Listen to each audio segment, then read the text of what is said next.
It's the Full Force News Burst, proudly brought to you by Battle Action Force, the Treasury editions. I am your host, Christopher McLeod, aka Diagnostic 80. Now let's get into the news. Hello and welcome to the show. Hope everyone is doing well this Friday, July 24th evening, Sdcc Day 2 recap tonight. I know I might be going a little bit early because it's still obviously still going on, I believe.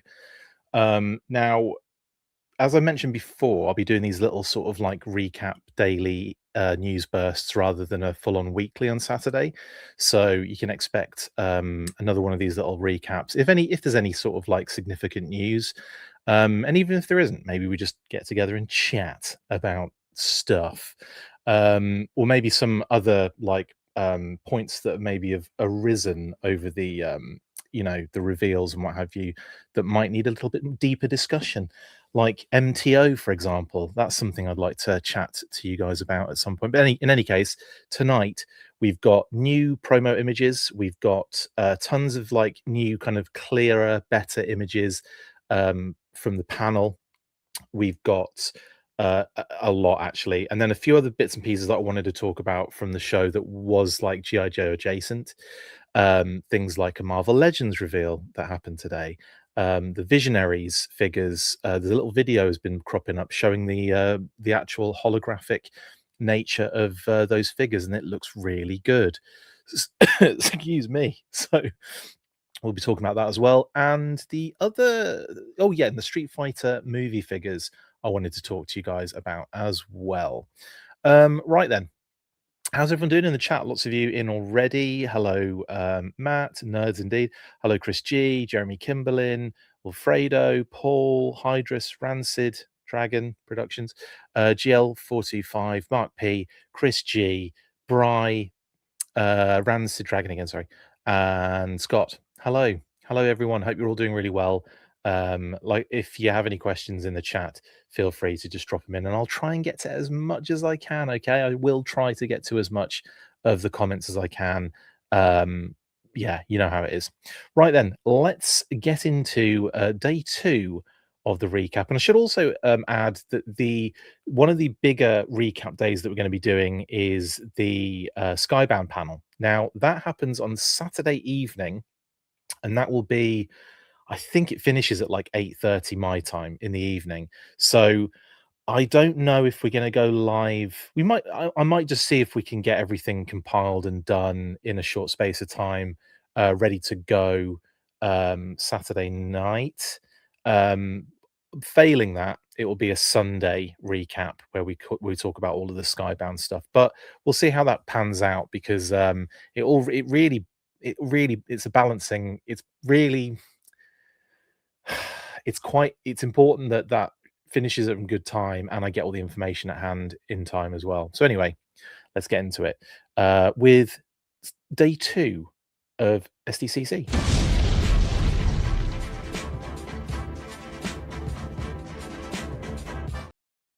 So then, like I said, we've got a lot of new product promo images courtesy of Hasbro. The email burst went out shortly after, like after the panel, and it was just an absolute ton of images.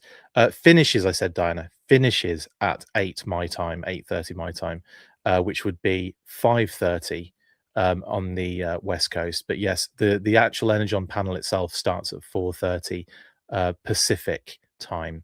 But I was talking about when it finishes, and that what time that would be for me in order to get the episode out, if that makes sense. Right.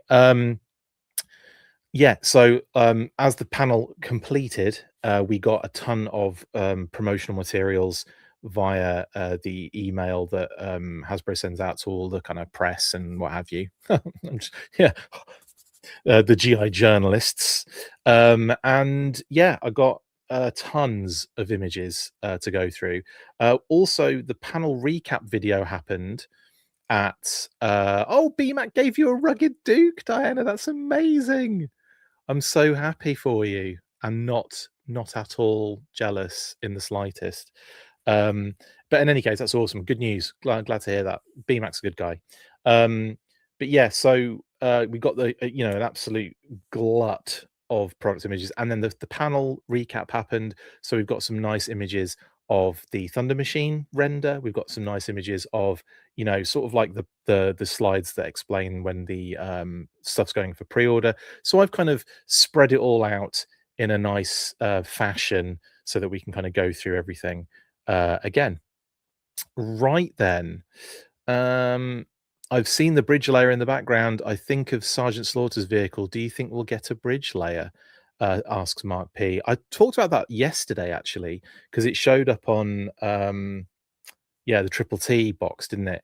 And it's the second time we've seen the bridge layer. It was on Blowtorch's uh, render on the back of the box, wasn't it? As well, I think. I think it was Blowtorch that it was on. Randomly Blowtorch's render, by the way. So crazy. Was it on another one? Let me know in the comments if there was another one, because I can only think of Blowtorch, Hanrahan, Timothy P, codename Blowtorch, and the Triple T box cover as well. It's on the background there. It might have been on another one, but I can't recall what it was. Anywho, yeah, I don't know if they're going to talk about the Energon animated series, because that was the last we heard was being shopped around. But yeah, exciting to think about that. Now, yeah, will we get a bridge layer? Sorry, was the question, and I would love one. Um, I don't know where that would like fall. Like, would that probably would have to be a HasLab, wouldn't it? And then you got to think, is that something that people would go nuts for and spend a lot of money on? Yada yada yada. MTO, could it be in that sort of bracket? Made to order, um, which is what the Arctic Hiss was for those that are confused about my terminology here. Um, but yeah, I don't know. It's that's a question that I personally would I want one 100%. I think the bridge layer is one of the coolest vehicles in the GI Joe line. Yeah, it's not an attacking vehicle, but it's just so dope that it has a friggin' bridge that it lays.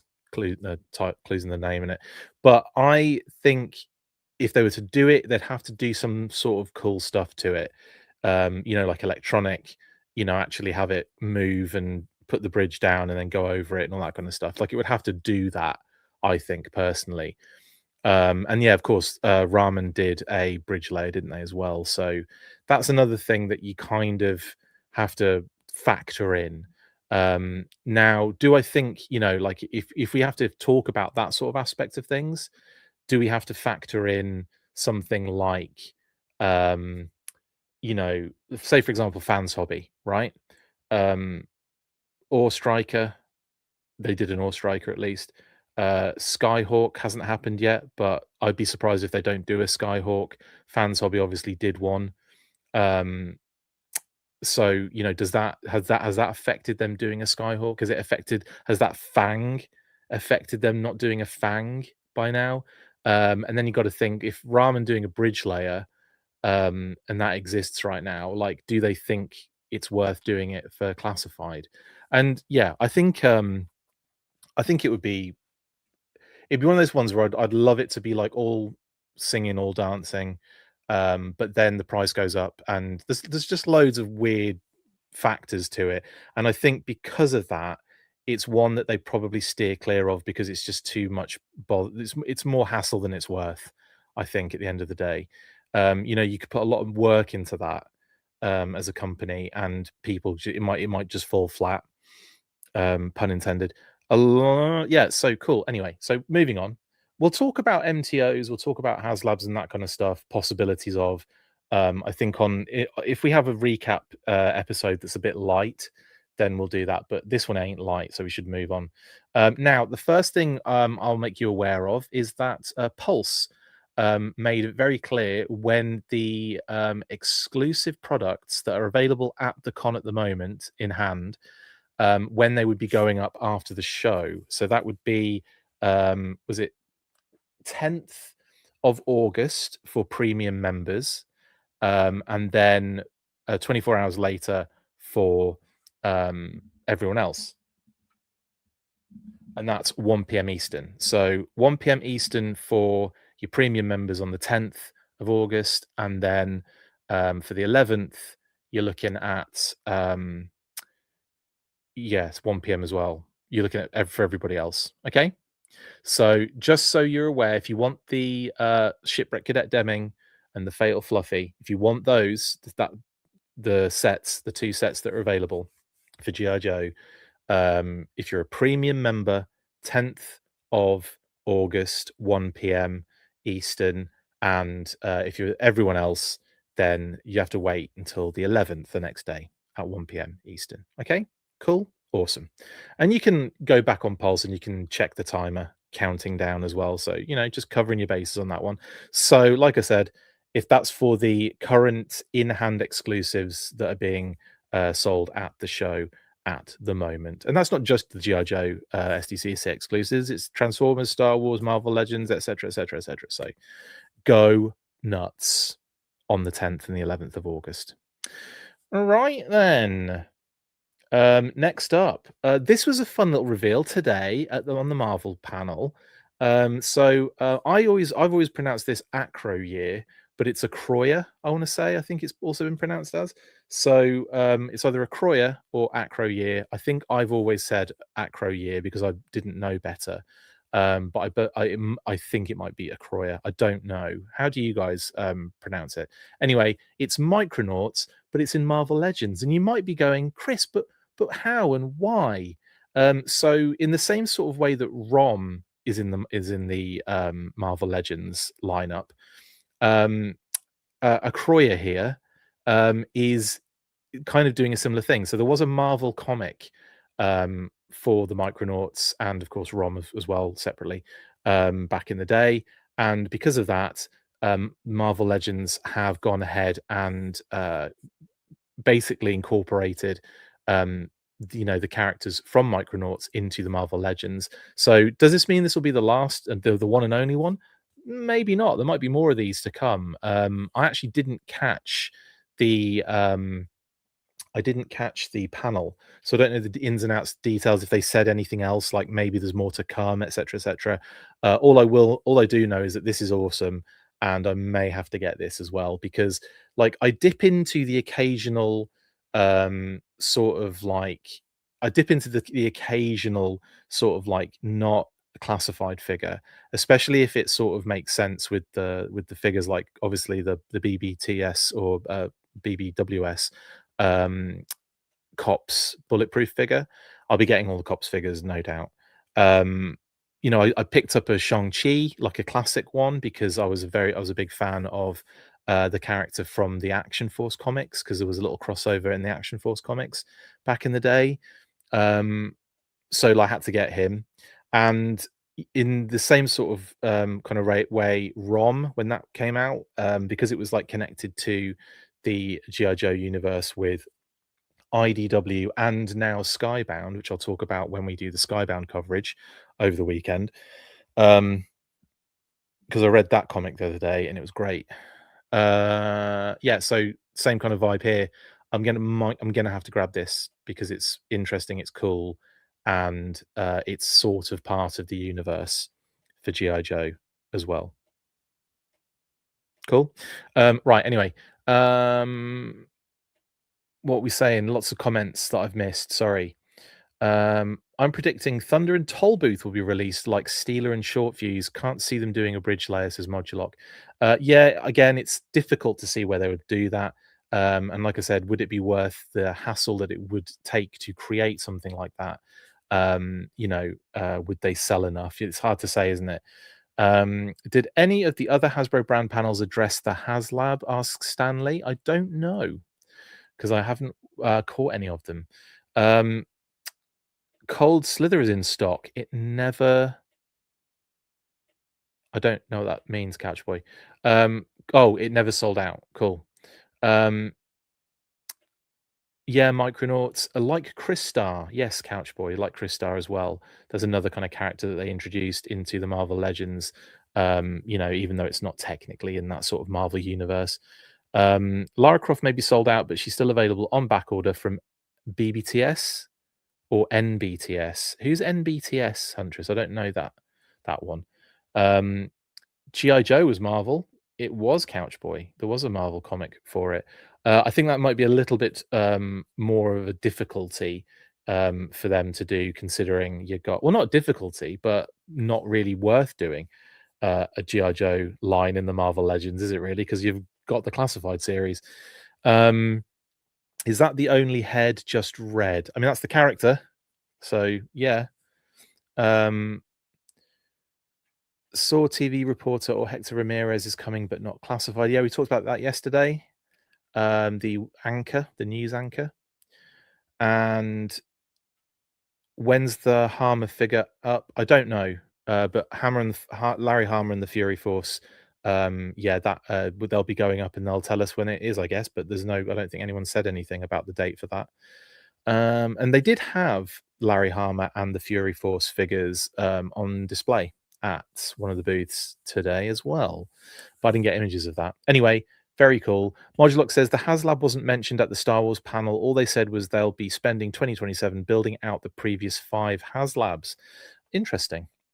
Cool. So anyway, that's Acroya or Acro Year, however you want to pronounce it, but Micronauts in the Marvel Legends. Now, the other thing in the kind of periphery of GI Joe that just caught my eye, I really can't wait for these Visionaries figures. Now, not the best image, it's just a screenshot, but it's hard to get a good screenshot from a video.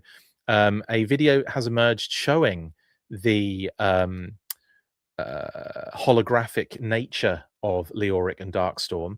Now, there was a lot of sort of speculation on what the holograms would look like, and it turns out they look absolutely freaking awesome. Now, you can't really get a great view of them on here, but you can kind of see it more on Darkstorm. But yeah, if you go, you'll be able to check the video out. I may even try and reshare it later.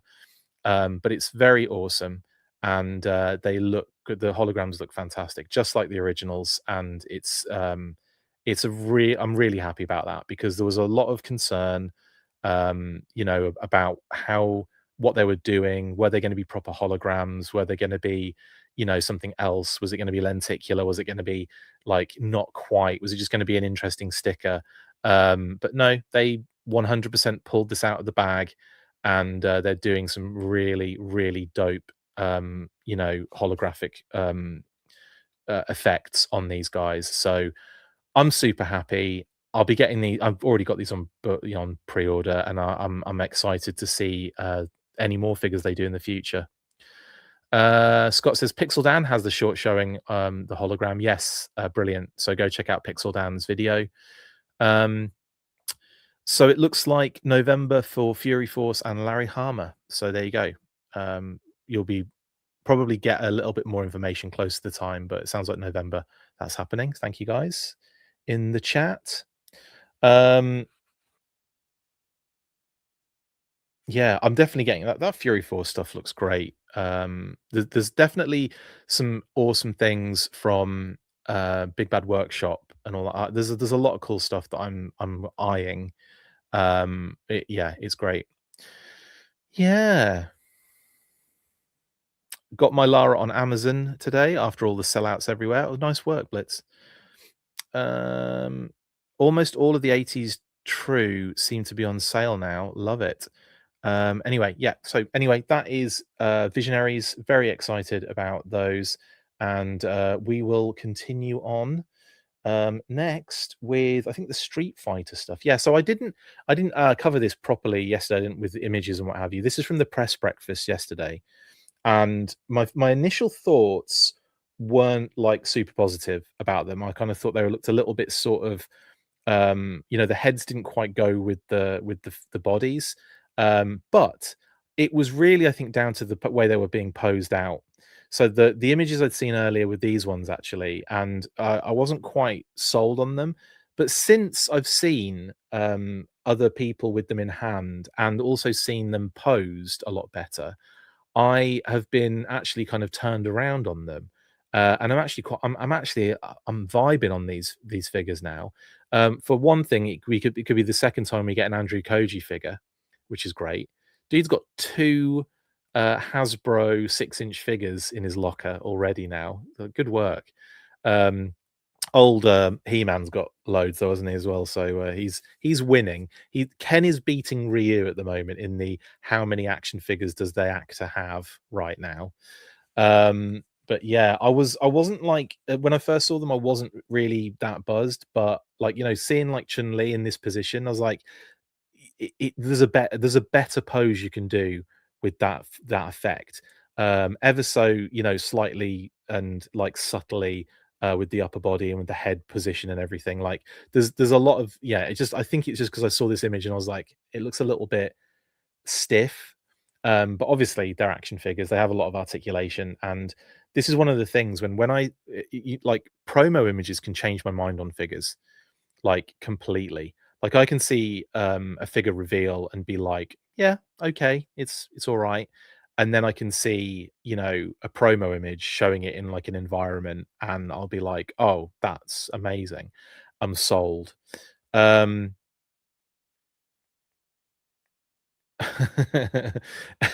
everyone is surprised at my negative reaction, which is quite funny. Um, but yeah, Street Fighter was part of GI Joe for a very short period of time. Yes, it crossed over, didn't it, in the vintage line?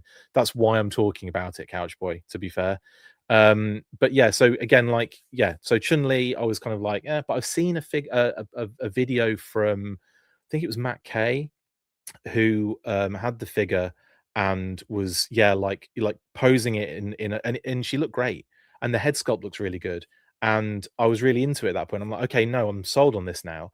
So yeah, and like from that angle, again, could pose a little bit better, but still it's pretty cool.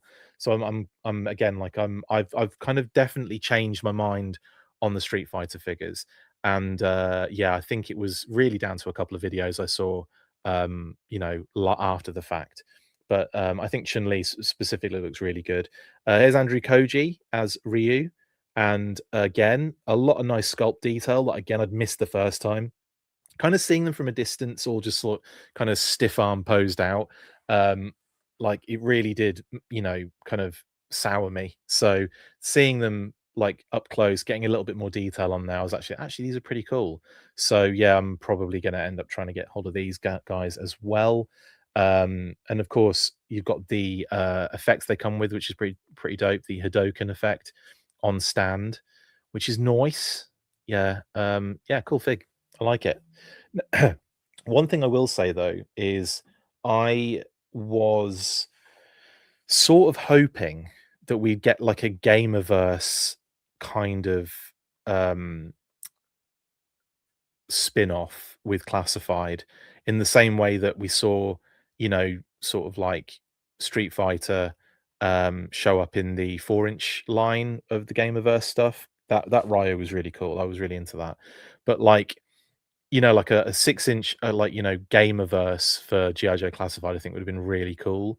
Because you could have done some really awesome, fun, little deep homage cuts from the multitude of G.I. Joe computer games from back in the day. Lots of cool little decos. You could, even down to the fact that you've got, the arcade game, for example, which has a lot of different sort of like decos on the troop builders that are in that particular game. But like that would have been kind of fun to sort of delve into that a little bit. So yeah, bit of a shame that we didn't really get that. But Marvel Legends do their game of kind of verse figures are amazing. That's Sentinel as well. Oh my god, this is so cool. And like that green and yellow Wolverine, and I don't know. There's just some really awesome like gamer um verse figures in the Marvel Legends. Anyway, very nice indeed. Head swap Ryu's head with the Snake Eyes movie Storm Shadow? Question mark. Yes, Airplane City. You could do that. I don't know if you could because you'd have to like you'd have to be really lucky with the neck ball being the same. But you could roughly customize it though, couldn't you? Basically. Um, yeah. So anyway, very cool. And there's another nice shot of Mr. Koji as Ryu there. Very nice indeed. And of course, you've got Ken as well with his shades on, and he's kicking out the old Hadoken as well on his side. Very nice. He does come with an alternate head, No, it's a hairpiece, actually, I think it was. But I think it's the hairpiece with the goggles. You take that off, and there's a regular hairpiece that can go on as well. So you don't have to have those shades on. But they're, I think, part of the hairpiece on there. Very much a monkey wrench vibe on the extra piece there. Um, that's a very good point, Stanley. Yes, how might they sell competing against the Jada figures? So this obviously is very specifically the Street Fighter movie. Movie figures don't really have the same sort of, like, because it's a small window you're dealing with for a start, isn't it? You've got to get the figures out on shelves while the movie's kind of out there as well. You got to hope the movie does really well. If the movie does really super well and people want the figures, then you might get lucky. But honestly, it's like it really is an absolute crapshoot. And if it doesn't do well, even if the film doesn't do well, the figures could do well. But it's more likely that you want the film to do really well, so that it's sort of like, you know perpetuates to the point of people walking into stores and going, "Oh, yeah, I want that Ryu, I want that Ken, I want that Akuma, I want that Chun Li, etc., etc." So, yeah, and Jada, I mean, Jada do an amazing job with the classic figures, and I mean, I don't know what, it's not like Hasbro can do that. You know what I mean? Like, if the only competition, they'd have to put out a line of classic figures that would outdo the Jada ones, and like I couldn't see that happening. You know what I mean? Like, this is more like the speed with Hasbro at the moment, trying to do like these particular movie figures. I'm also a little bit surprised Jada didn't get the go ahead on that, but I guess it's one of those things where, um, I don't know. I guess maybe a better pitch was made. I don't know. Maybe they didn't even go for it. Maybe it wasn't even offered to them. I don't know. At the end of the day, but I'm surprised considering the success that Jada have been having with their Street Fighter figures. Um, I did snag a Jada loser head packs, says Matt. But yeah, yeah, well done, because they sold out real fast. And they went up again, didn't they? And sold out real fast again. So well done on that. Anyway, a bit more Ken here. There he is. All right. Then we get Akuma with his. Akuma comes with a lot of cool stuff, like little flame effects and all sorts, and it kind of makes him look really cool as well. And I must admit, when I first saw their head sculpt, I wasn't impressed, but having seen a few other pictures, I'm like definitely into it a bit more. So there you go. Storm aren't at retail. Jada and Hasbro. Yeah, good point. Storm, I guess they do amazing figures as well, but I was very much specifically like referring to the success that Jada have had over their kind of classic figures. Retro Roma says, Chris, just wanted to say thank you for the videos and keeping me updated. Keep up the great work. Thank you for the very kind words. Um, yes, indeed, Rancid Dragon Productions. Yes. And there's the another head sculpt, an alternate head sculpt for Akuma as well. And here he is, all like burning up. Cool effects though. They are removable, I believe. So he comes with those like kind of effects in the same way that the others come with effects as well. I believe Akuma is Akuma more deluxe level, I want to say. I think Akuma's a bit more deluxe level, and the other three are sort of like single figure sort of scenarios. And that's where he comes with like loads more stuff. And he looks dope as well, actually. Akuma, very cool indeed. It's Roman Reigns, right? Is it Roman Reigns doing Akuma? Or have I made that up? Who's Akuma in the movie? I think it's Roman Reigns, but can someone correct me if I'm wrong, because I can't remember. Um, Akuma is deluxe, I figured. So, right, Matt says the movie line is probably too big and too rushed for them to get it. They don't have the manpower to meet demand at the appropriate time frame. That's an also very good point. I think you're right. I think they probably went to Hasbro because they've got the experience in doing movie line figures. So yeah, very good point. Yes, Cody Rhodes is Guile. Yes, Roman Reigns. Yes. So acknowledge your tribal chief. Thank you, Jeremy. Cool. Anyway, that is, I think, is that all of it, or have I got another one? No, that's everything. Before we move on to the GI Joe stuff, we'll have a quick message from our sponsor, and then we'll get into the Joe stuff.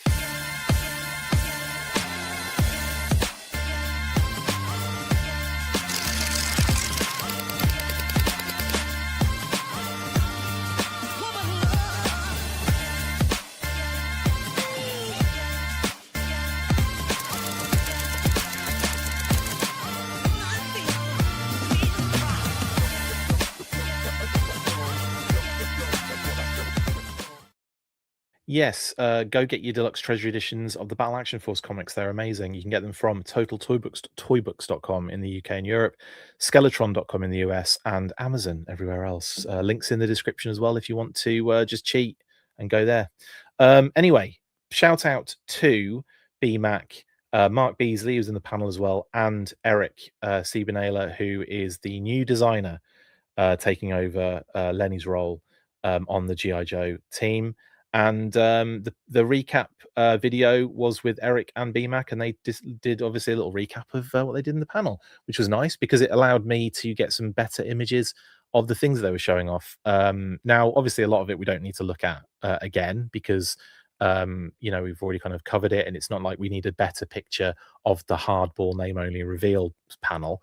But we will be talking about the name onlys and digital render kind of updates as well. Of course, we'll be talking about that. But let's start with the file card Friday and the first port of call, and that was that obviously the nice little surprise yesterday, the Range Viper popping up with Night Force Psych Out for the Walmart Collecticon, which was kind of cool, and a nice little surprise for people, a reissue of the 2023 Range Viper. It's an old one, isn't it? 3 years old now, from back in the day, like I've already said when it was. And that was so this is a reissue, exactly the same figure and accessories. The only difference is that it's in a modern window package, but same number as well as and everything. So it's kind of like a little collector's item as well. If you already have one, then you can get it just to be a completist, or it can help you army build again. I believe they're all sold out though, because that's how they roll with these things, and it's a Walmart exclusive again. So good luck, everybody. It's great they're making October Guard figures finally. Agreed, Droz. Yeah. Street Fighter figures are Walmart exclusives, but they're up at the moment for pre-order, says Darren. Thank you, Darren. They still have not put up the RV on EU or UK Pulse, which is really weird, says Bias. Interesting. So the Range Viper hasn't shown up basically outside of the US. I'll ask that question. I'll ask that question to see if was it only a reissue for the US, because I didn't hear anything in the panel about that from BMAC. So that's something I'll follow up and ask to see if he has an answer to that. Why wasn't Eric introed during Yojo June? He could have had more time sharing himself over 4 streams. Probably due to, I mean, we don't know the ins and outs of everything, Stan, but I'm sure there's a reason for it. And that reason was probably like he was too busy, something else was going on, he might have been on holiday. You just don't know what the deal is, do you? I mean, I imagine if they were ready to to reveal and go for it and have him talk and do stuff, I'm sure they would have had him on, but I guess it was probably they just weren't ready to do so at that point. Wilfredo says the Range Viper is done and dusted. They won't make more of them. I don't know. I have no clue. It's rare we get a reissue of one figure, let alone get it twice. Okay. Give me more figures of women. Give me all the women, says Huntress. Well, there's more on the horizon. That's for darn sure. Still no Polar Battle Bear, Lawrence. Indeed, which is sad, isn't it? But you never know. Fingers crossed in the future sometime. Range Viper was available on Walmart Canada. I got one sold out now, says Luke. Thank you. So it was just out. It was basically just out of United States and Canada. Outside of there, it seems to be difficult to get for other people, UK, Europe, etc., etc. Anyway, Range Viper went up, so we got a file card for him, which is nice. Nice little addition to the file card family. And of course, that went up already. That's already happened, and we won't linger too much longer on the Range Viper. Moving on, and of course, we'll get into the retro figures. Now, we obviously, like I said, we got an absolute barrage of promo images, so we get to see Falcon on his card art. I don't think we're out of the woods on like not the best retro card art. To be fair, guys, I don't know what you think about this, but obviously, it's mimicking the original Falcon artwork. But one of the things that I have an issue with is sometimes like Hector Garrido had a great way of lighting figures, not too much. It was subtle. And I feel like they haven't quite managed to get that same subtlety in any of these retro card backs, which is a shame. So yeah, it is a bit yikes. I've got to agree with Lego Star Wars Kid and Vuxnut on this one. I'm not a big fan of the Falcon card art here. And it's funny because there are so many artists out there that could absolutely nail this retro card art. Um, I feel like Super 7 have a much better track record with their retro card backs, with the G.I. Joe artwork. Jason Edmiston, who was doing most of it early on, isn't doing all of it now, though. I will say there's a few names on the credits. I don't even think they have the credits on there anymore, but I believe there's a number of artists doing it now. But I really liked what Jason Edmiston was doing with Super Seven's kind of reaction and reaction plus card art, but not a big fan of where they've been going with the retro for classified. The funny thing is, like, the whole point of the retro card backs is to like really just put the we already know the figure's dope. Do you know what I mean? We've got the figure's locked. Um, the next sort of phase that you got to get right is the artwork. Now, like, you could argue, other than the no white background, the border, a white border has been missing, and I don't know why they continue not to utilize it. But here we are. Um, I think that's a big issue. The fact we don't have that white border, which does really help the card art for and the actual card itself from a visual standpoint, feel like it's a complete piece of work. You complete piece of work. When it doesn't have that border, it sort of like phases into nothingness and doesn't feel like, to me, it's like, I don't know, it's interesting. But if you just take the Falcon off there and put an actual decent, even the original Falcon artwork would have worked, wouldn't it? The digital background's absolutely spot on. The logo's sweet. Everything else is cool on there. It's really just the artwork. And like I said, then we're obviously never going to get the white border. I don't know why, but we're never going to get it, are we? So I think that ship has sailed. But artwork wise, we could be nailing that, and we're not. So I just want to be like pretty obvious, pretty clear about that one. I'm not a massive fan of the art on these ones. So that's Falcon. Figure wise though, I'm absolutely stoked. I think he's just it's what we wanted, it's what we should have had, I think, really. The first one. We've got the same backpack and dagger. So a lot of sort of like reutilized elements. I'm not sure about that looks like I'm not sure if that's a reuse of a shotgun. You'll have to let me know. I can't remember. But yeah, I'm surprised they didn't say Falcon for the movie Retro Waves next year. Another good point, Rusty. Another good point. Are they not allowed to just reuse the original card art? Well, it's interesting, that Toy Bounty Hunter, because some of it they have and some of it they don't have. So in terms of consistency, from a like if you're a brand management managing this whole thing, you'd be able to get some of the art, but you wouldn't be able to get all of it, and you'd still have some work to do to get it into the onto the card back, like properly. So I would say on that one, like, yeah,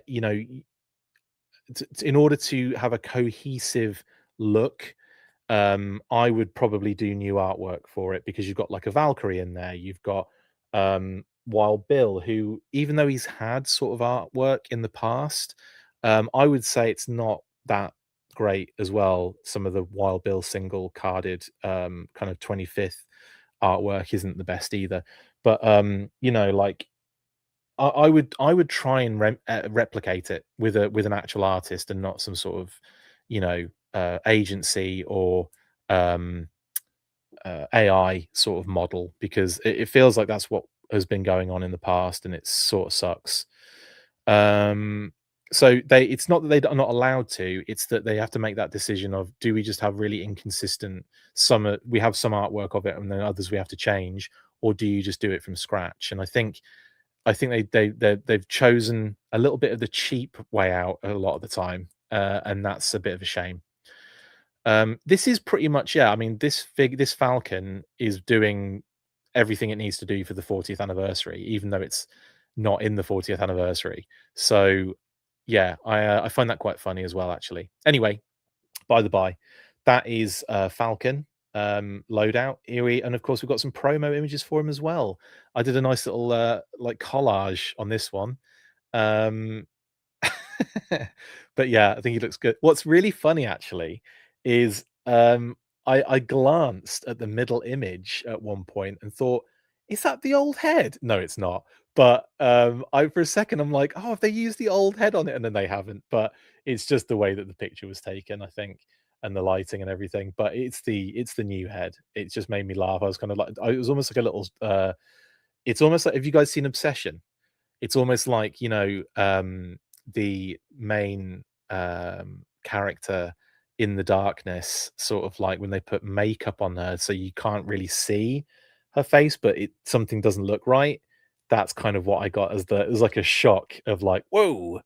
Anyway, um, there you go. Yeah, so that's CoverGirl shotgun. Thank you, Huntress. Yeah, thank you. I was just asking if it was reuse, and that I get it, because I knew it wasn't the original Falcon shotgun. I just wanted to know if it was reuse in the line. But thank you. Yes, CoverGirl.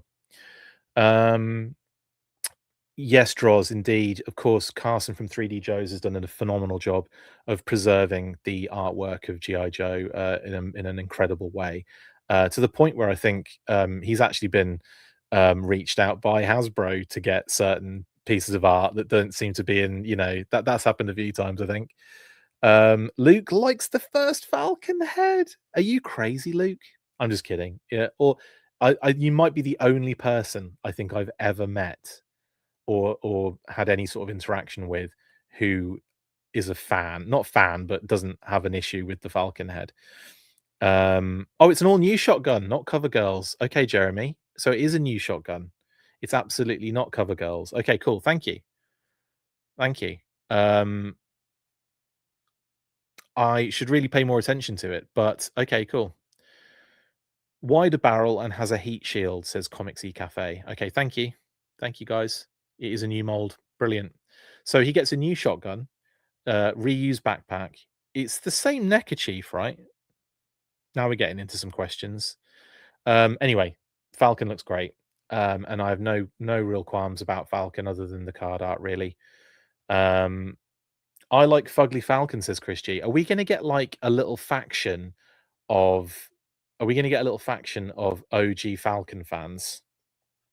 I have to say, I am not a fan of the first Falcon. I think it's an abomination in action figures, but he's still in my display. It's not like I melted him or burnt him or anything.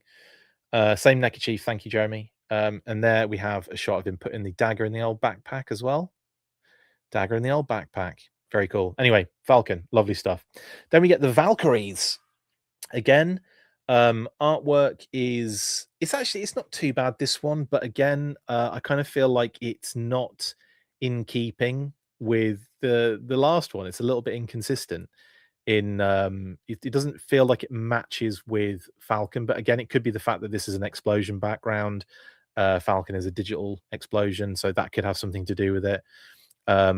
I think proportionally, she's drawn differently than Falcon. Falcon seems to have a smaller head, proportionally, compared to the Valkyrie. And like I said, I'm just saying from like a scale and proportion perspective, not from, obviously he might have, he would have a bigger head than she would, but I mean like in the artwork and the proportions and the way it's kind of drawn. I'm not too I'm not too aggressively against this one, and I think it's because we don't have as much annoying sort of like lighting going on. Although although I think there is still a bit excessive lighting going on this figure, on the artwork. But again, it is what it is. And this particular figure, as Jeremy has mentioned in the chat there, I think it was Jeremy, this is the original Valkyrie, but with the Marine Sniper arms. So it's a little bit of a change up. It's not the Valkyrie as we know it, ever such a bit slight change up. And obviously the same similar weapons and accessories, with the a different deco as well, different deco shade of blue on her. But yeah, very cool. Again, figure. I'm down. I'm down for some more Valkyries. It's nice to be able to kind of army build this faction. I've already got like two sets of the original Valkyries, so they act as more of the you know officers and infantry squad leaders and what have you. As I look at where are they? Yeah, because you've got sort of like officers in there with the secondaries, of course. But it's going to be nice to have like a large group of sort of like ever so slightly different kind of Valkyrie levels. I like it. Um, this Valkyrie is more consistent with the retro Cobra Trooper design, says Airborne Customs. I agree for sure. Um, yeah, that's a good point. Very good point there, Darren, on that one. The hand holding the butt of the gun looks whack, says Voxnut. Possibly. Yeah. Yeah, yeah, it might look a little weird. Night Force Falcon is my centerpiece in my Joe team. He's awesome. Extreme shoulder pads, says Cold Slither. Yeah, that Night Force Falcon is a beauty. I like having Night Force Falcon with no armor and then doing the whole Steel Brigade figure with the armor to kind of differentiate them a little bit. Gas mask head would have been nice, says Brian. Yeah, I think you're kind of paring down a little bit and with some of the figures just to kind of like fit into the cost and the budget and everything, aren't you? So they probably would have cut that out for that. Ali Viper in a different color, maybe. The first release is still available on BBTS. Bloody hell, I didn't realize that, Jethro. In my opinion, the bubbles are too big and the accessories could be placed behind the figure. I agree with that, Retro Romers. I agree with that. I feel like they could do like a second shell behind them because the shell the bubbles are quite prominent, and I feel like there's enough space behind that figure to just drop a lot of that stuff. I agree. Or even make like a proper classic retro and have a separate bubble above her with the accessories loose in there. That'd be even more funny. But I agree. I think the bubble is too big, and it would be nice if they did do the bubble splits sort of situation, which maybe it gets difficult when you've got taller figures. But putting the name and the code word in between the two, like again, like in the classic kind of way. Anyway, it is what it is. Um, there's the loadout and the figure, looking cool. Looks great in the promo images. They keep them very very simple with the retro figures. We don't have like dioramas or anything. It's all very much like black background or explosion background, which it's all good. They're keeping it sort of like a retro sort of feel and uh kind of brand managing a little bit there, a little overthinking possibly. But I still would love to see retro figures in diorama situations. It's one of the things that I love about Classified is the is the promotional materials and narratives and Easter eggs and stuff like that. That's what I like to see, and we've been a little bit starved of it of recent times. A little bit starved of it, I would say. Um, anyway, there you go. There's that.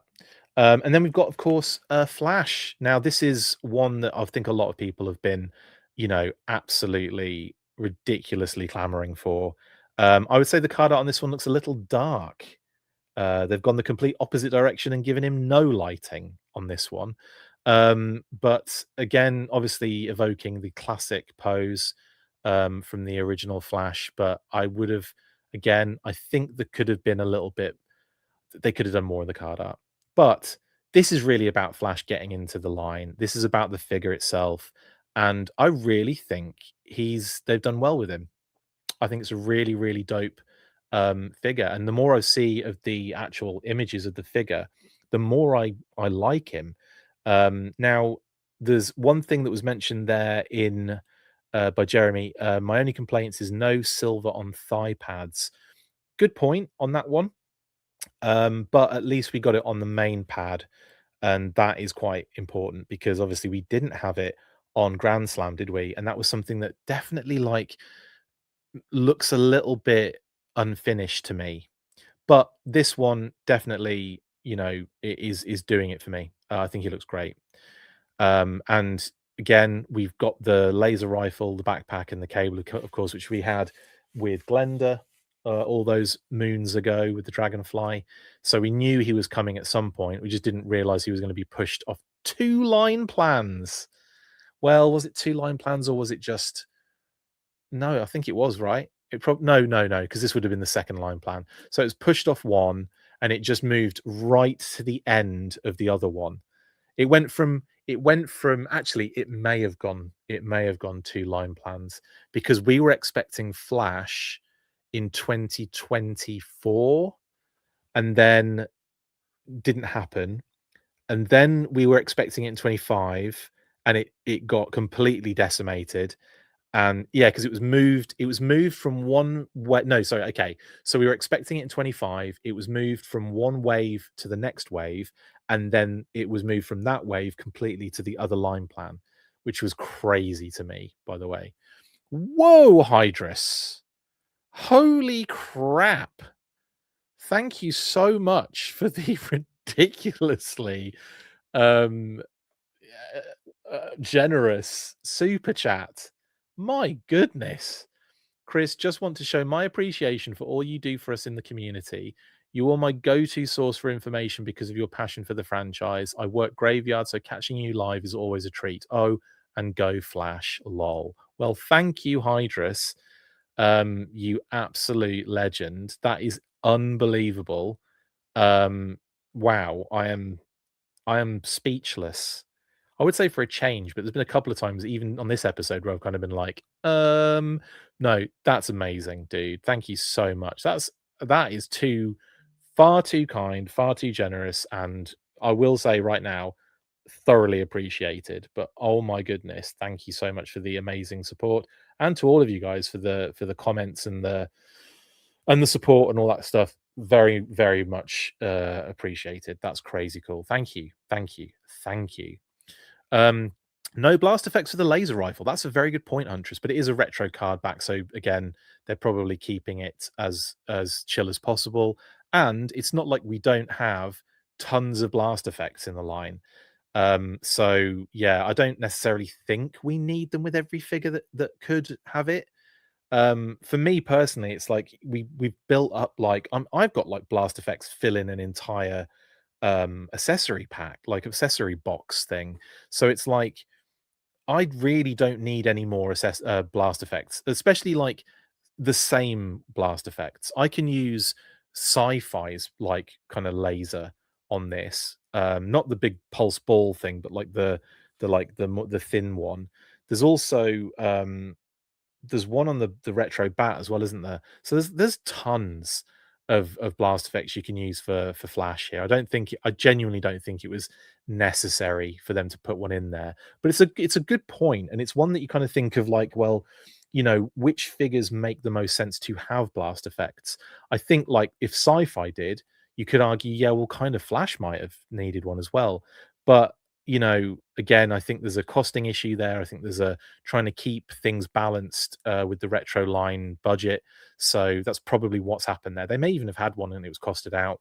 And I'd rather have a blast effect costed out than a helmet or his laser rifle, obviously.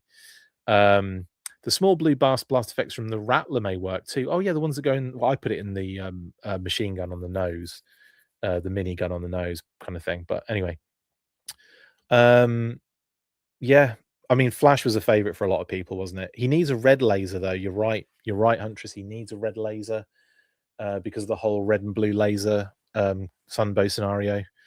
Um, yeah, You might just have to look elsewhere for those. Um, Anyway, there's Flash looking amazing. And of course, the promo images make him look even cooler. I think there's a very satisfying feel to this figure as well. Like, I love the pads, I love the color. I love, one completing the OG 13 is great as well.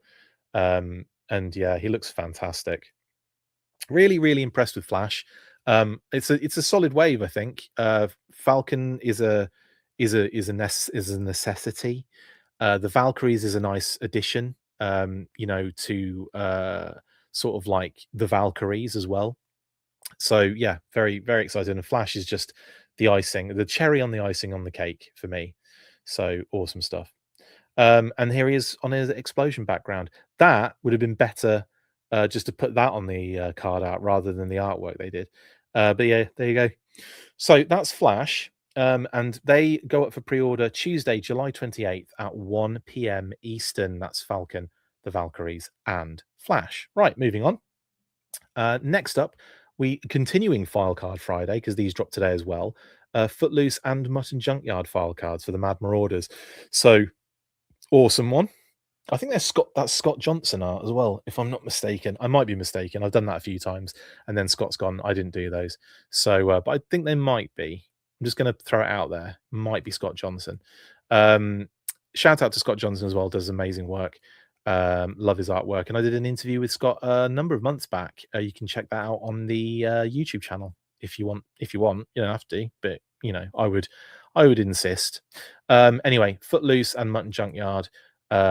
File cards. I'm not going to read them out, obviously, but we are going to go through all the beautiful promo images. So we get an elongated box here. Now, a few people were saying that this was going to be more expensive, and you were absolutely right. It is more expensive. I kind of just figured they would try and keep it within a a 2-pack price point, like in the same way that we've had um, Low Light, Spirit, and Neol.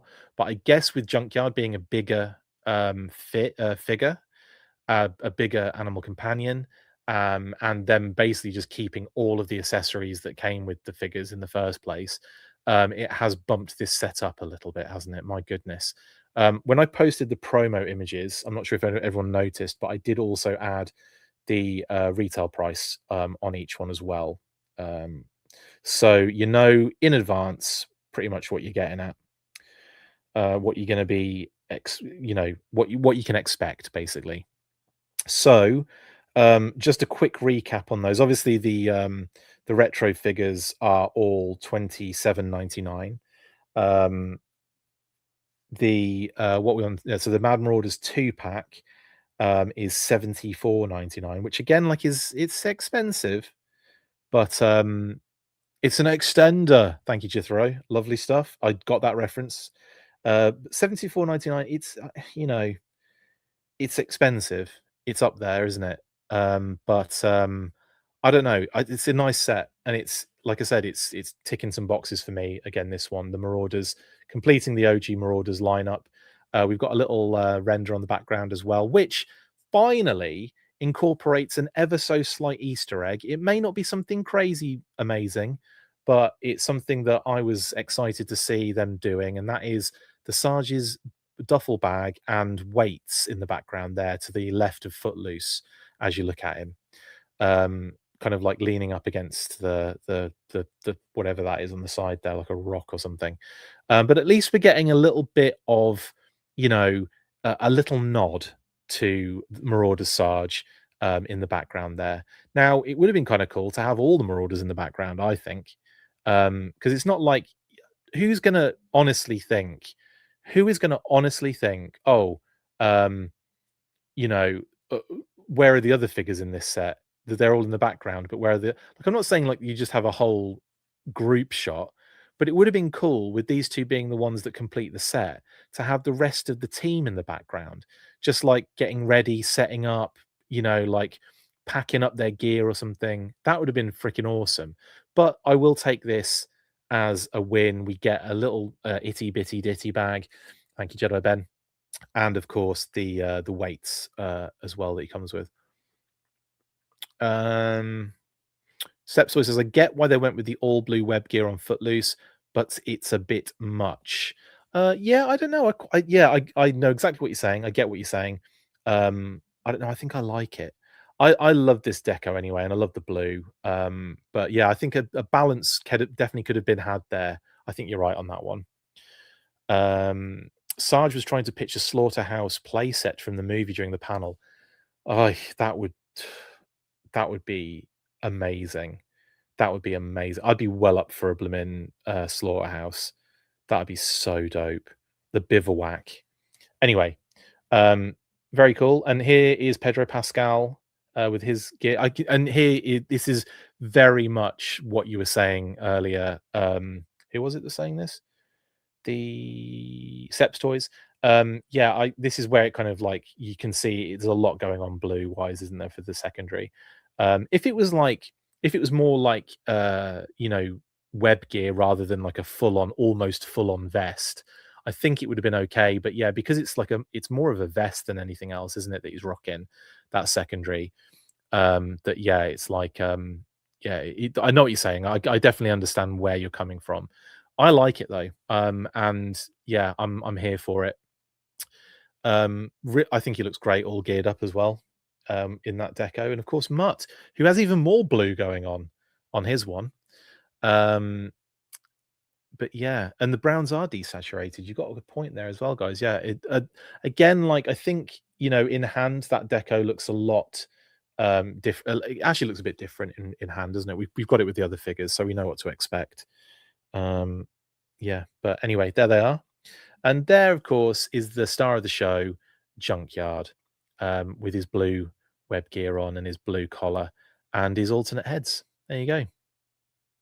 Mutt has always been blue, especially on Christmas, says Huntress. Yeah, bit of blue under the weather. The blue undershirt hurts me, says Lego Star Wars Kid. Is that for yeah, for Footloose? What would you have gone with? Maybe like the green again? For the shirt. I think the blue makes sense for the undershirt because there's not a lot of blue until you get to the secondaries. But yeah, I think that's effectively what they've done, isn't it? They've just gone for that sort of easy sort of maneuver where it's just like the secondaries do the blue. Anyway, and then we get the glorious promo images. Every single one of these images looks like a shot that's been taken. Like if you would put this in sepia tone, it would be like the guys just chilling out at camp back in the day. It looks like an old vintage image of them just hanging out in their camp.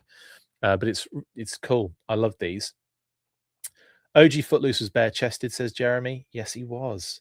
So they could have just gone with skin there. Yeah, good point actually. Um, yeah. Anyway, love these shots. Very rich in color as well, and they almost like camouflage a little bit in the green background and brown, of course. But they still stand out because of the blue, so it's kind of cool.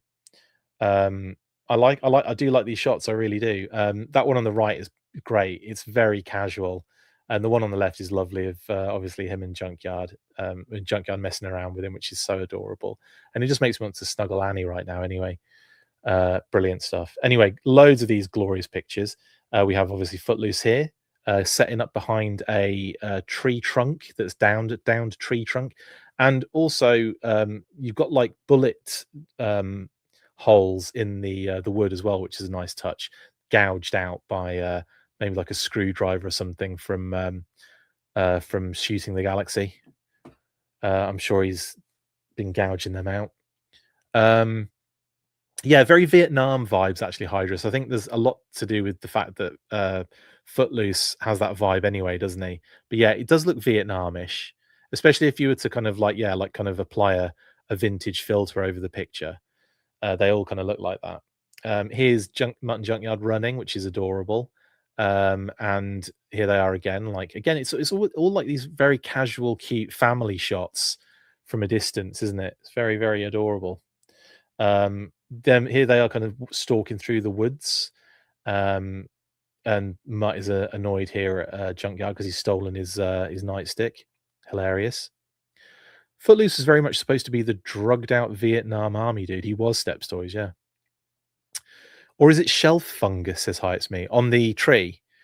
Yeah, it could be. Although shelf fungus, if it was on a tree like that, would it have well, I suppose it could have appeared when it after it had been down, I guess. I was about to say, wouldn't it be the other way round on the tree, and then when it came down, the fungus would be at a different angle. I might be overthinking this a bit too much, but, yeah, I think it is bullets because, he's kinda set up, like, in an attacking position in that other image, so I think it's getting shot at more than anything.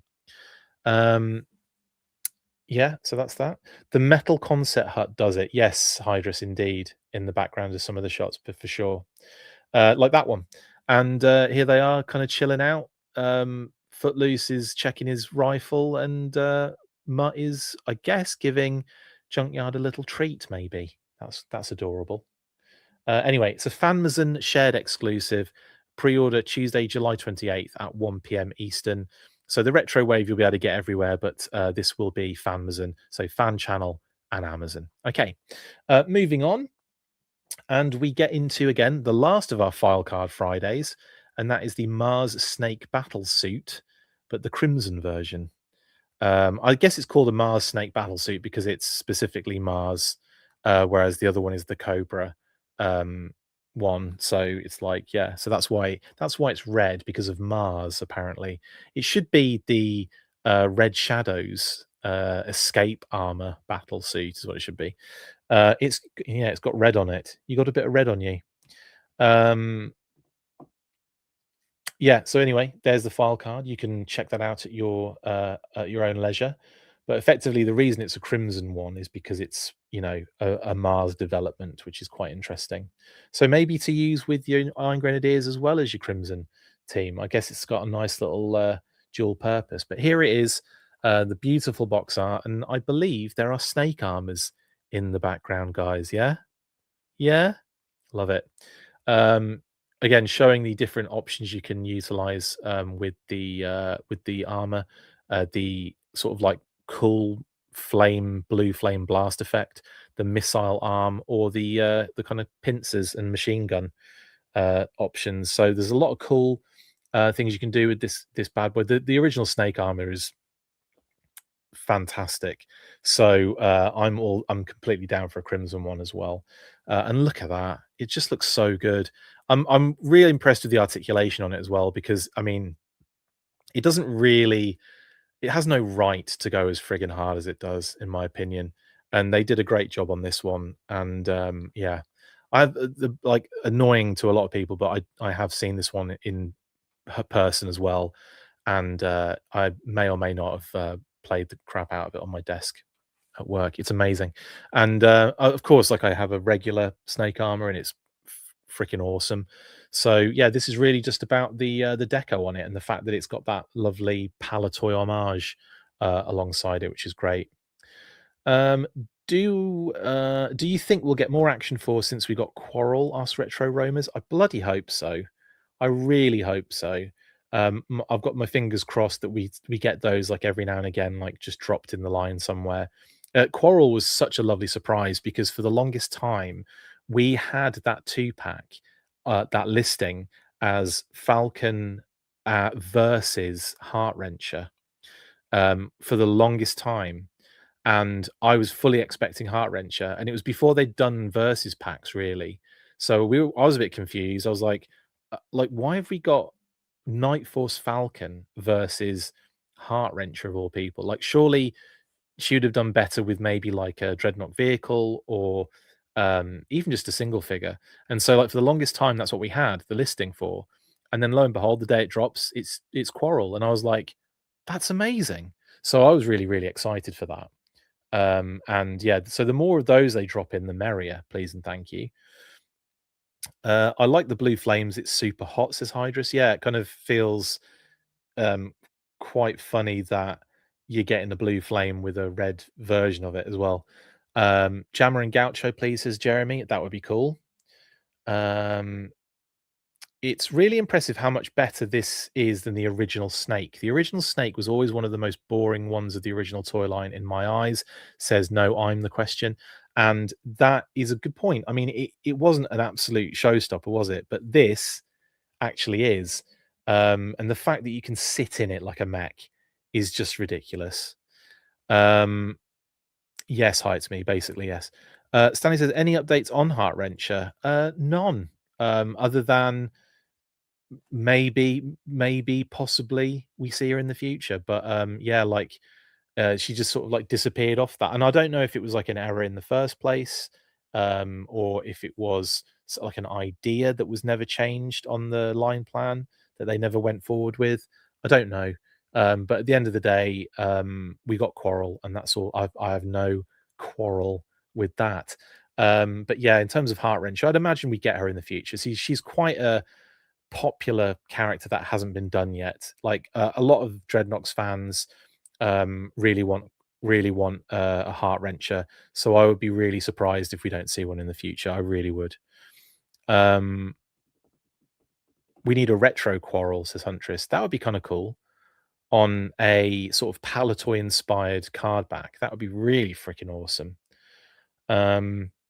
But like if they're not, when I doubt that would ever happen. But if I was in charge of the brand, if I was making decisions in kind of like a graphic sense, I would be doing all sorts of different retro card backs, and given the opportunity, I might even do crazy stuff, like crazy stuff. Like for figures that have never had vintage figures, maybe you do something different for that, but you make it like maybe what it would have looked like as a battle core, or like, like you kind of, that's how I would approach it. I'd approach like the Valkyrie, for example, as a figure that we wouldn't have had in the retro line. We would have had it in, a little bit later on if it continued. We'd have had it in like a 95 or a 96 kind of vibe. So I'd kind of want to like, mess about with that sort of stuff. And in terms of like getting like a Quarrel figure on a retro card, she'd be on a Palatoy inspired back card. So, that's what I'd be doing. Crazy times. If you're in charge of the brand, you'd rename it Palatoy Action Force. I probably would, Huntress, actually. I wouldn't actually. Retro card Synapse in 5 years, make him super 80s, almost dial tone with a giant robo backpack. That sounds great, actually. I love that. That's a great idea. Do a Synapse as a Sonic Fighter. Yeah, that'd be fun. Synapse Sonic Fighter would be freaking awesome, actually. Let's move on with these images because there's still loads to get through. Some lovely shots of this one in a sort of like cityscape, but it's in the daytime with the Crimson version, which is kind of interesting. So with the previous promo images for the snake, we had it in like this really dark, kind of destroyed kind of town and everything, and they've kind of literally turned the lights on for the Crimson one, which is kind of cool. Some great detailing here in the kind of this is like the interior side of the, like, so you're looking into from like the front to the side, and looking at like what would be the pilot's left hand side readouts and buttons and what have you. Very nice indeed. And then of course we have some shots here at the back, showing that sort of like backpacks like situation, the kind of jetpacks and fuel canisters and what have you. Again, another interior shot with the seat and the seatbelt. Another sort of semi-interior shot with just the lid open and everything open, sort of ready to get the pilot to get in there. Although they haven't got the little chest segments need to be kind of like poking out sideways, don't they? So it's not completely open there, but more or less is. And then we have a couple of shots here of them. This looked quite funny, actually, the way I put these two together. It looks like they're kind of like fighting each other or dance off. It does look a bit dance offy, doesn't it? And then, well, that's actually doing my head in. I don't know why I chose those two images to go opposite each other, but they're kind of showing similar things from different angles. So there you go. Interior shots again. Here's another interior shot. Again, those two little flaps need to be up, and the two little chest segments need to be out. That needs to be definitely happening there, and it does. I can confirm those elements do detach, just like the first version. And that is an Amazon exclusive, and that will be going up for pre-order Tuesday, July the 28th, 1 p.m. Eastern. And I bet you all love the fact I keep getting to say Tuesday, innit? But that is a good one. Right, next, we have Sergeant Slaughter and the Triple T. This is another sort of highly requested, sought after, popular thing. We saw the Triple T when? Or did we see the Triple T? No, we did see the Triple T, didn't we? On General Hawk's box art, render art, with the stun and the HQ also in the background, and also General Hawk with the jetpack, which was the most hilarious, like, you've got General Hawk flying in the background and also General Hawk actually on the cover as well. It was a bit of a confusing scenario that was going on there, but they really did pack that card with a lot of Easter eggs. So you've got one figure there that has like four Easter eggs on it, right, in one render. And then you kind of get in at the moment like the odd one here or there. At least we get the bridge layer and the ore striker on this particular box, which is nice, and a canopy on the Triple T, which is a welcome addition, at least from the Sarge's point of view, at least. Now here's the back of the box as well, showing you sort of the schematic side view, what the figure comes with, all the accessories, and of course the call outs as well. And then let's just get into it, because this is a solid vehicle. Now again, my one qualm is that the Sarge is a little bit meh. I think with the helmet, the at ease written on the kind of tank helmet, that at least gives you a sort of different look Sarge to kind of operate the Triple T. I feel like with the standard cover, with the black sort of sleeveless sort of vest, or ripped sleeves vest, top, and the camo pants, it's too close to the OG Sarge. It's just the same. The jacket that was costed out on this one, oh, that's such a shame.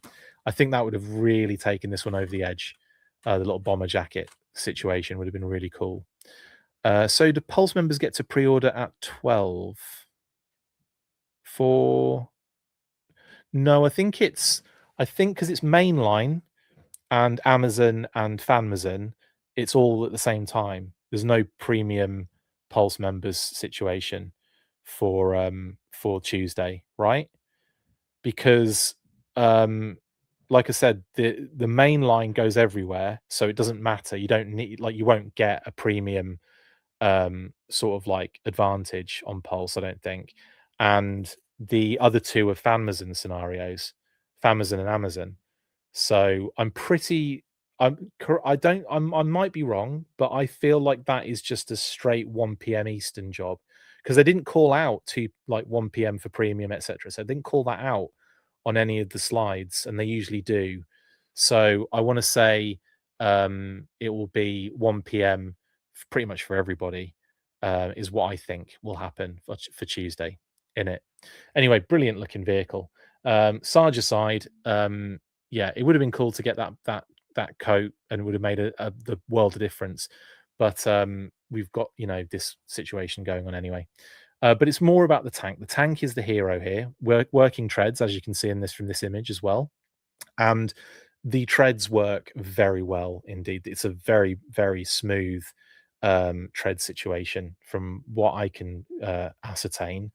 And of course, a nice little drop down thing at the back, where you can, very much like the Cups Triple T, where you could like mess around with the computer screen. And even though the sculpt shows a sort of like engine cover, that is not removable like the OG one, which is a shame, isn't it? That is one little element I'm surprised they didn't incorporate, because it's not, I mean, yeah, it's extra sculpt detail inside. It's another extra piece. Maybe there is an element there of ease if it's just one piece. But yeah, it would have been really cool if they'd had the little engine cover removed on there as well. But que sera, sera. There's still a lot of cool features on it. And here he is loading up the missile on the side here, which is kind of fun. And a little interior shot as well of the Triple T. Here we have him. He's fully loaded up the missile now, and then he's just running. Old Remus is running with the pistol and his baton. fan channel is basically everywhere anyway, so don't know why they really need to do premium window. Yeah, I don't think they do. I really don't think they do. I think it is literally 1 p.m. boom for everybody. In some cases, yeah, they do the 1 p.m. premium, 2 p.m. everyone else, but I don't think that's going to be happening this time. Hunter says, Chris, sidebar, can you confirm that British people paint their windows with yogurt instead of adopting air conditioning? Yes. And also, I call it yogurt, and I know that's going to cause a lot of fun conversations. I know you guys pronounce it yogurt.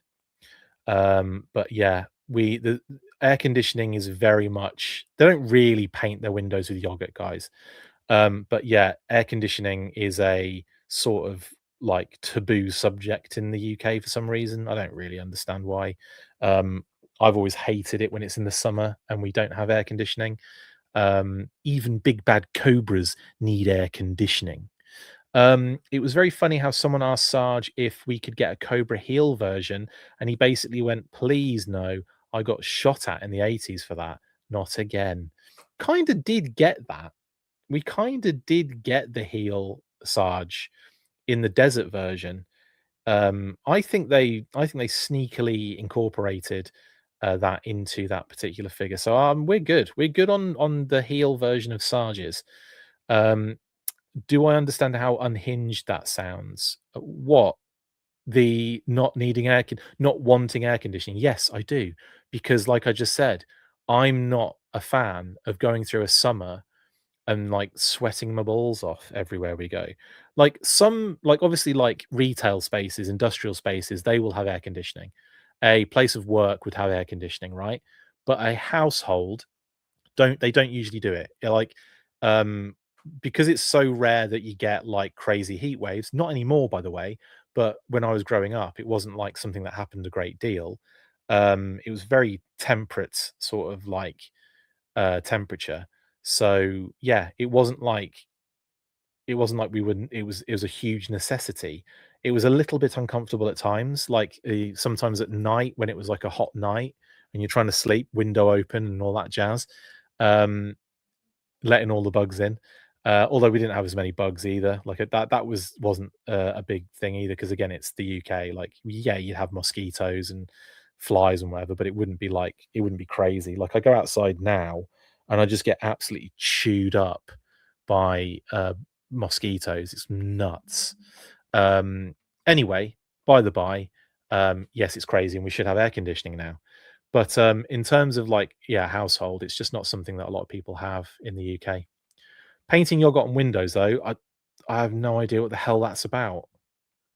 Never heard of it. I've never put yogurt on my windows in my entire life. Nobody has done that. Dropping my AC to 68 as I type, says Grizzlehorn. I know. That was the case for me in Germany. No AC other than in stores. Yeah, totally. Like it's one of those things where it's like, oh, it's legally required in like a workspace or whatever. But as soon as you go home, no one cares about you. It's like that. But they don't really care about you at work either, to be fair. Um, uh, yeah, that's another good point. Yes, Steps Toys. The world is getting hotter indeed. It will change. People, there are people that do have air conditioning, but it's not one of those things that's like very frequent, and also it's an expensive endeavor, and obviously now it's probably a lot cheaper, but it's something that we know as a country we're not very used to dealing with. Yeah, mosquitoes love my blood. They really do, Jedi Ben. Anyway, some nice shots here as well of the glorious triple T, and that's the Sarge I'm going to be rocking, I think, in the triple T with the helmet. Love that Atti's helmet; it's very cool. Flexing a little bit with his massive arms. And that's it. Exclusive, Pulse exclusive, not exclusive, Pulse exclusive. That goes up Wednesday, August the 12th at 1 p.m. Eastern. And with that being a Pulse exclusive, that will almost certainly be 1 p.m. Premium, 2 p.m. everyone else, because it's a Pulse exclusive, right? Or have I mistaken that as well? I feel like if it's a Pulse exclusive, you're going to get the premium thing applied to it on that one. But anywho, there's that. And then we get to the Arctic 3 pack. Interesting box here because, yeah, someone pointed out the other day, not a window. And you're right, it's not. So this is kind of being kind of dealt with in more of a sort of vehicle box, isn't it? And you've got obviously the really nice artwork. I like the artwork on it. It's different and it's very stylized and looks kind of cool. Yeah, I do like this.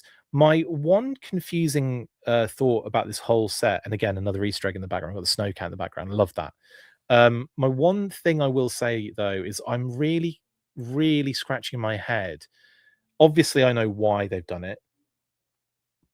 Like keeping the deco simple and basic across three figures, yes, makes a lot of sense. But they're different factions. You got Cobra and you've got Joe, and having the same figures decoed in the same way and being on this and different teams is sort of a bit of a brain fart for me. Yeah, of course you got the red accents for the Cobra guys, you got the blue for the Steel Core. So I guess there is that sort of differentiation. But I really kind of wish they'd have done a little bit more to each, just to kind of make it very clear. Yes, it's an Arctic 3 pack, but they're not going to wear the same like clothes necessarily. um Again, like the Saw Viper has the that additional element of the pelt, the black pelt, which obviously really does kick that up a notch. But I love the box on that one. I really do like that. And then I love this schematic as well, where they're sort of tronned out. It's very nice indeed. And again, showing the Steel Core in blue and the Cobra guys in red, for obvious reasons. Cool, I like it. And then, of course, we have obviously their loadouts. A lot of stuff in this one again. You've got the three figures, obviously, but then you've got a lot of gear with each one. You've got alternate. You've got obviously the mask, helmet element for the Night Creeper, which is in like modular, including the removable sight. You've also got the two little daggers, the pistol, the backpack, and the rifle itself as well. So a lot of stuff for the Night Viper, for the Drift Viper, I should say. And then, of course, you've got the Saw Viper, which again, loads of gear for the Saw Viper, plus a friggin' pelt, which I don't recall was in two parts, but obviously it must have been. I don't remember that being in two parts on the Snow Serpent, but it must have been. I'm having an absolute brain fart there. So yeah, I just forgot that it was in two parts, I guess. But yeah, very cool indeed. Saw Viper is a chonker. He really is, especially with the extra cape thing as well. The Drift Viper is calling to me. I just ordered two more Night Vipers. That Saw Viper in white looks so damn cool, says Wilfredo. It's two parts of Snow Serpent. Yes, Jeremy, it is. I just looked at it. I was just saying, like, I didn't recall it being two parts. I know it is. I just didn't recall that was the case. Like the alternate mask for the Steel Core Trooper.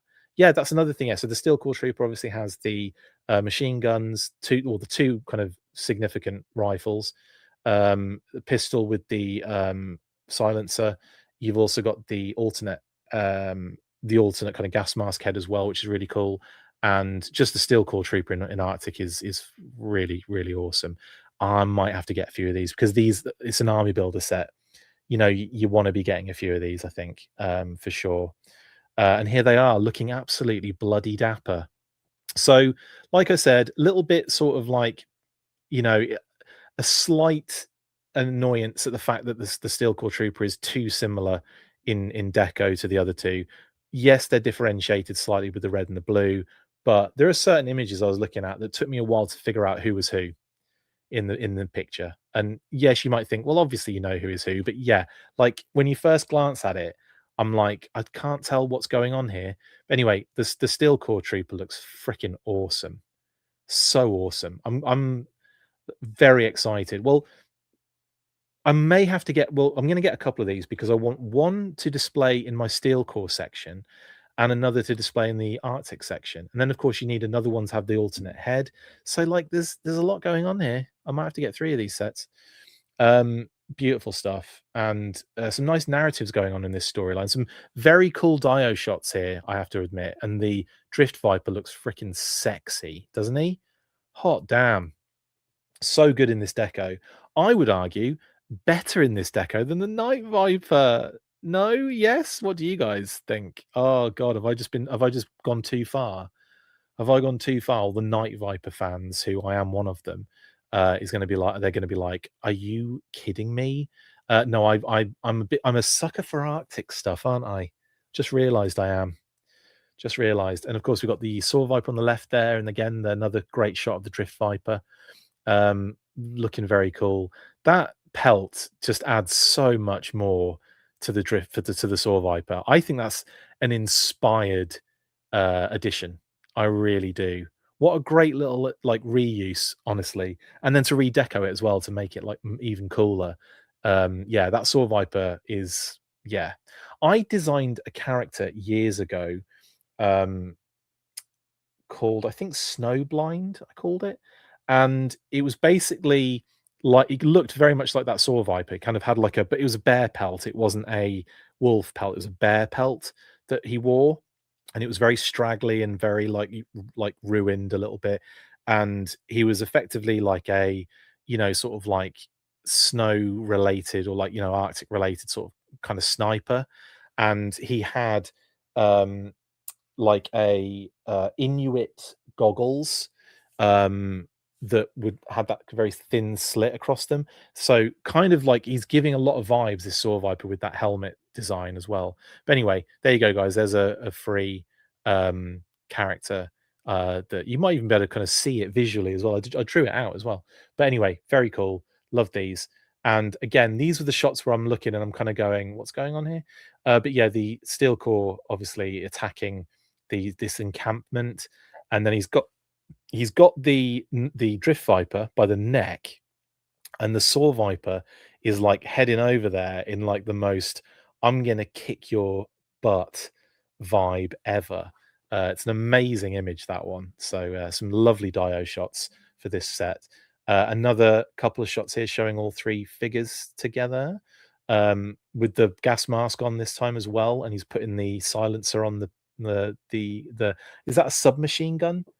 It's not a pistol, is it? I think it's a little submachine gun. But yeah, very cool indeed.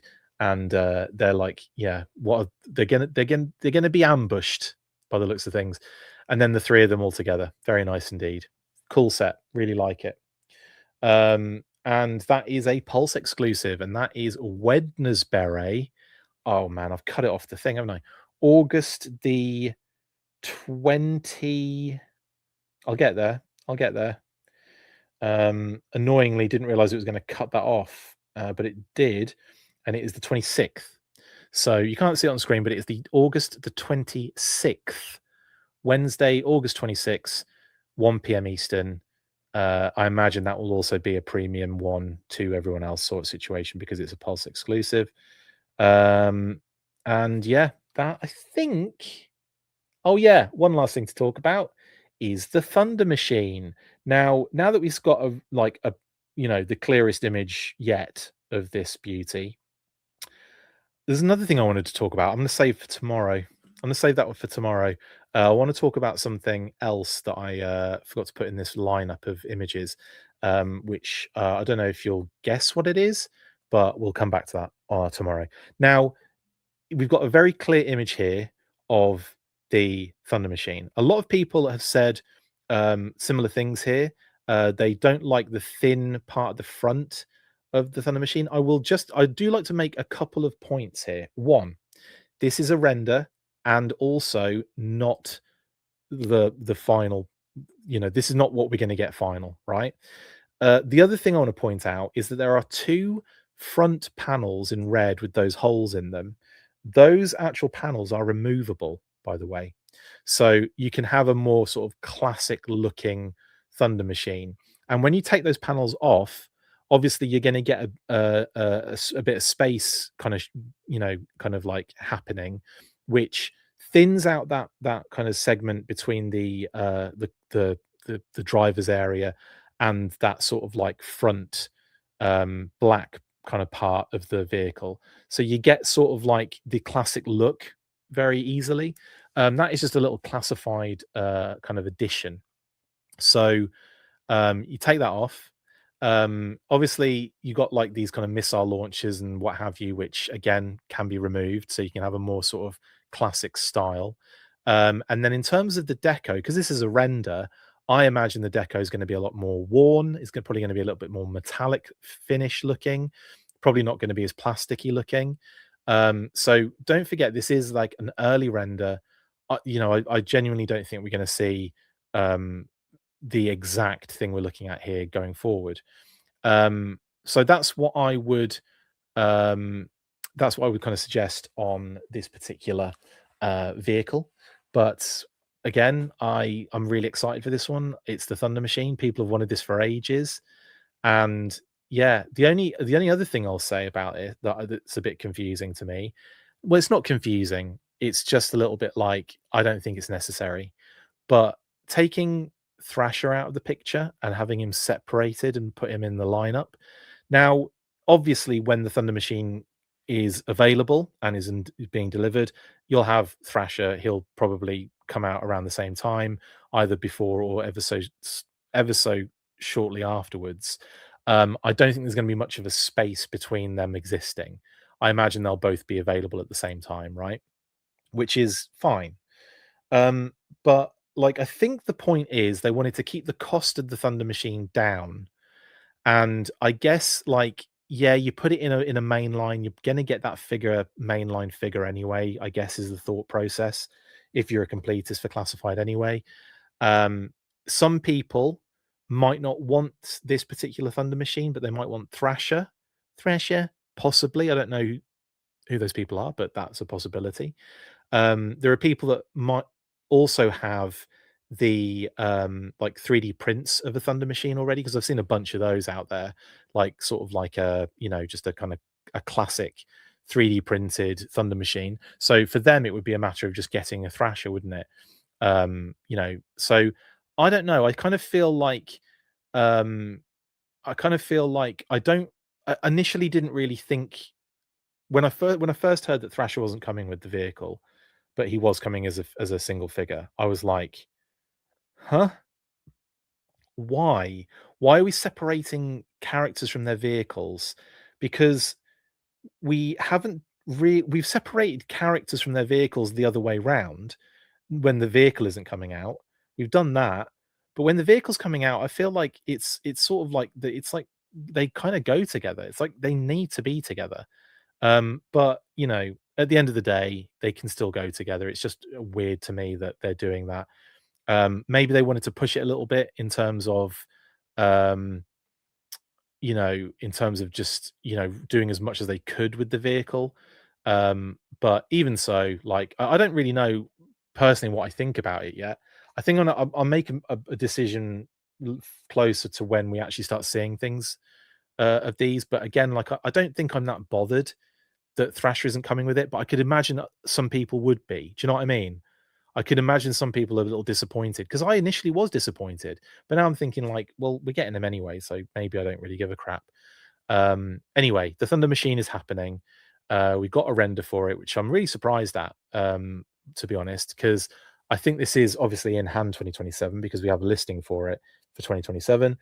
But obviously it will be going up as a made to order in. They gave a date and I've completely forgotten. Is it October? Anyway, later this year anyway. Yeah, and some people perfectly fine with no Thrasher, totally cool. Yeah, I guess you're giving people the choice and you're also bringing the cost down on the item as a whole. So yeah, you might be like spending even more money if you're getting Thrasher in the main line, but you're probably also going to be getting all the mainline figures as well. So at the end of the day, it probably balances out nicely for us more so. I don't know. It's definitely a talking point that I'd like to kind of delve into a bit more. But also, it does open the door for the MTO conversation as well. Now, this is made to order, and it is what, guys?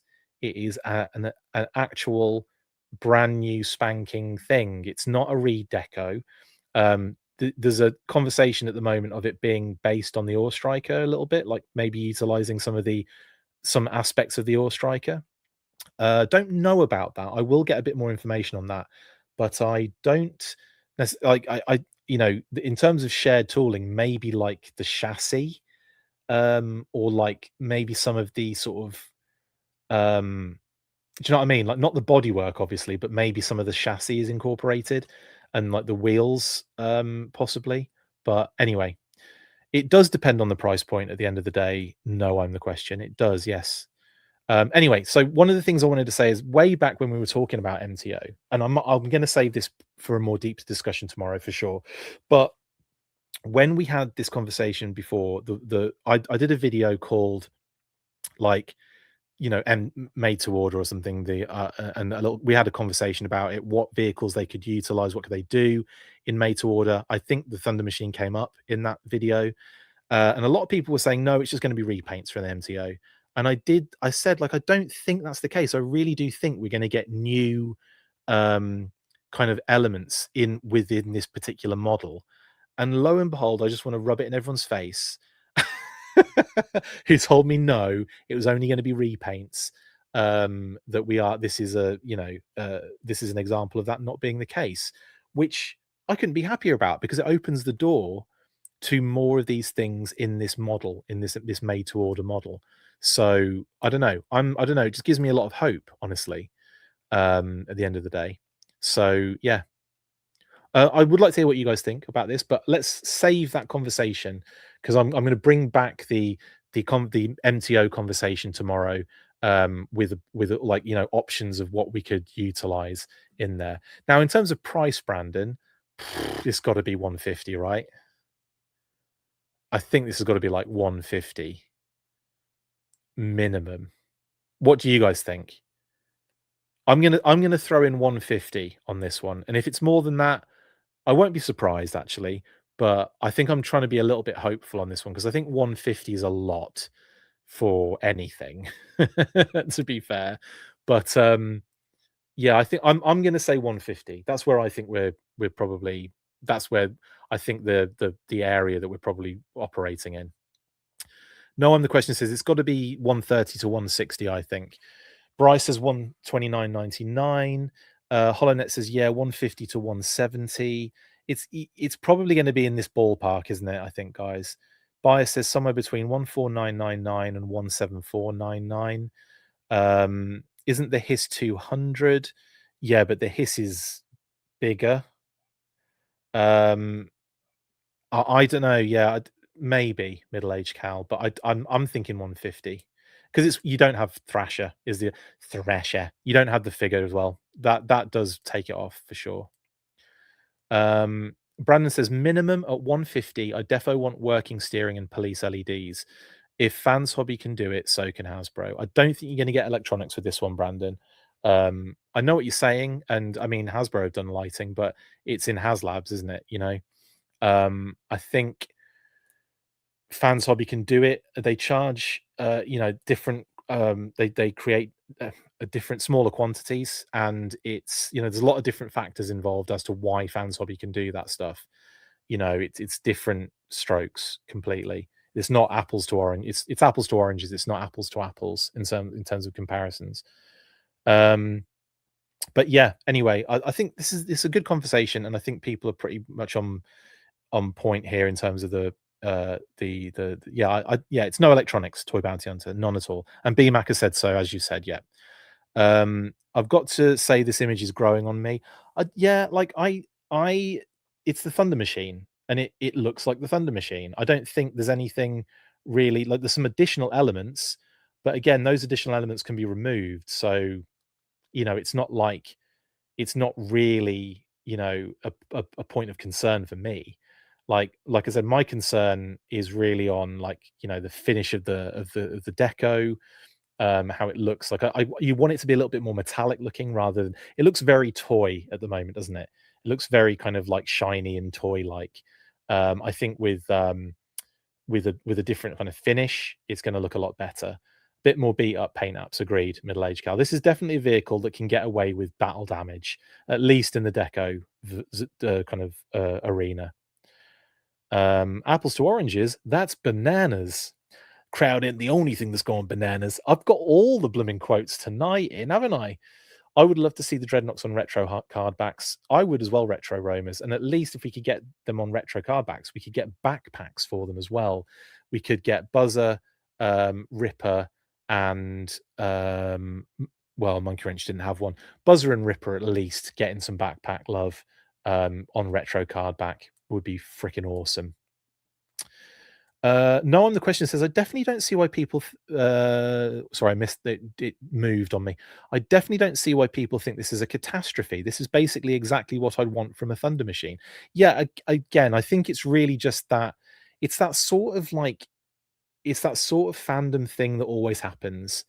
Um, and like someone will point something out and it'll become a a bone of contention, the bane of people's lives, and then we'll have an issue ongoing. But I really think this is going to be phenomenal. I'm already really excited looking at this.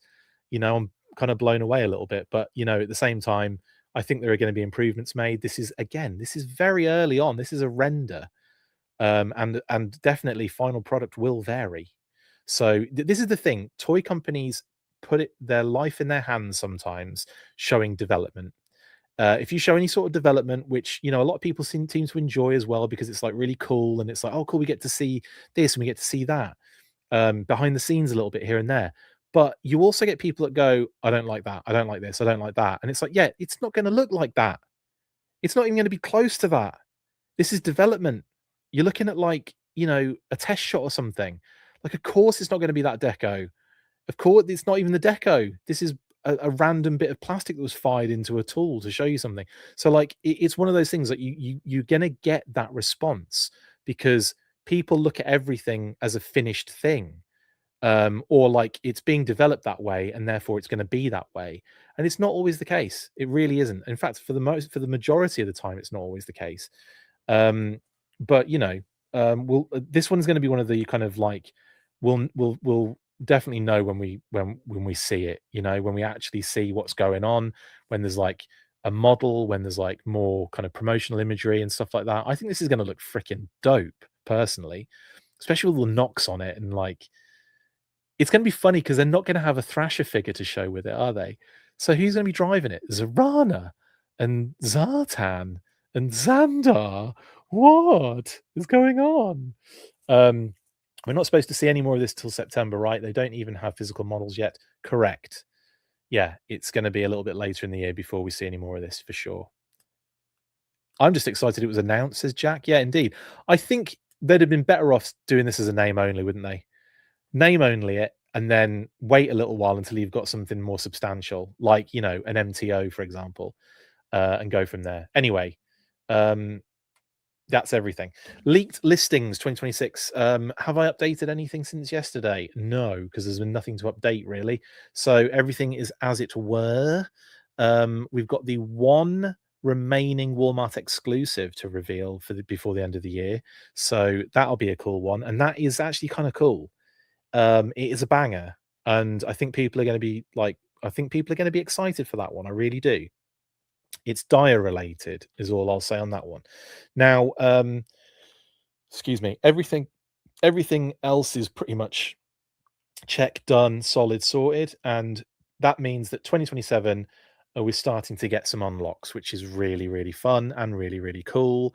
Hardball, Shipwreck, Dana, Flatline, and Heat Viper are the first wave of 2027 in hand, but they'll obviously be shown at the end of they'll be shown in the fall convention circuit. So we're going to get the the pre-orders for that before the end of the year, and then obviously they'll be in hand at the start of 2027.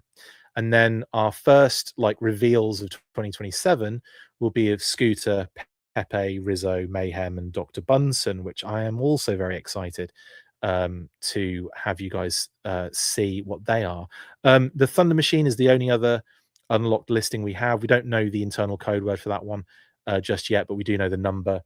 And of course, obviously, it says Pulse exclusive on there, but it's because it's an MTO. I will change that to say MTO just to kind of make the information a lot clearer. And yeah, and obviously we know that the retro figures are going to be 40th movie related, but obviously we don't know what they are just yet, so we'll have to hold fire on that. Obviously there's going to be more name onlys, more render reveals before the end of the year, and that excites me. But currently the name only reveals have definitely filled up since 2 episodes ago, where there was nothing on this page, because we'd had obviously the last two, which was the Crimson Snake and the Marauders 2 pack, had been revealed at that point, which was quite funny. I don't think we'd ever had a blank screen for the name only reveals. There's always like one or two on there at least. I'm sorry you missed the Range Viper again, Middle Age Cal. That sucks. Will we see this Diatech figure on Sunday? No, it's going to be revealed for Walmart CollectorCon in the future, isn't it? So it will be the full CollectorCon is when we'll see that particular figure.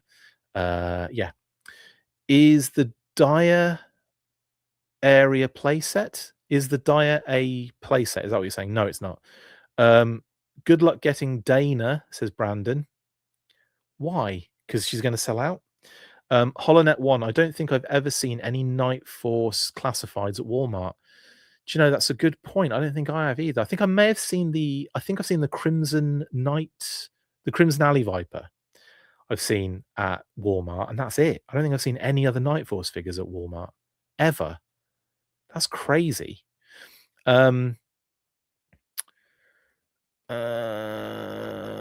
Anyway, yeah, so the name and reveals are Hardball, Dana, Shipwreck, Snake Eyes and Jinx 2-pack, of course, and Heat Viper, Flatline, and Thresher. Now, let me talk a little bit. So Hardball, he comes with a baseball bat, which is great, and very happy that they've included that with this particular figure.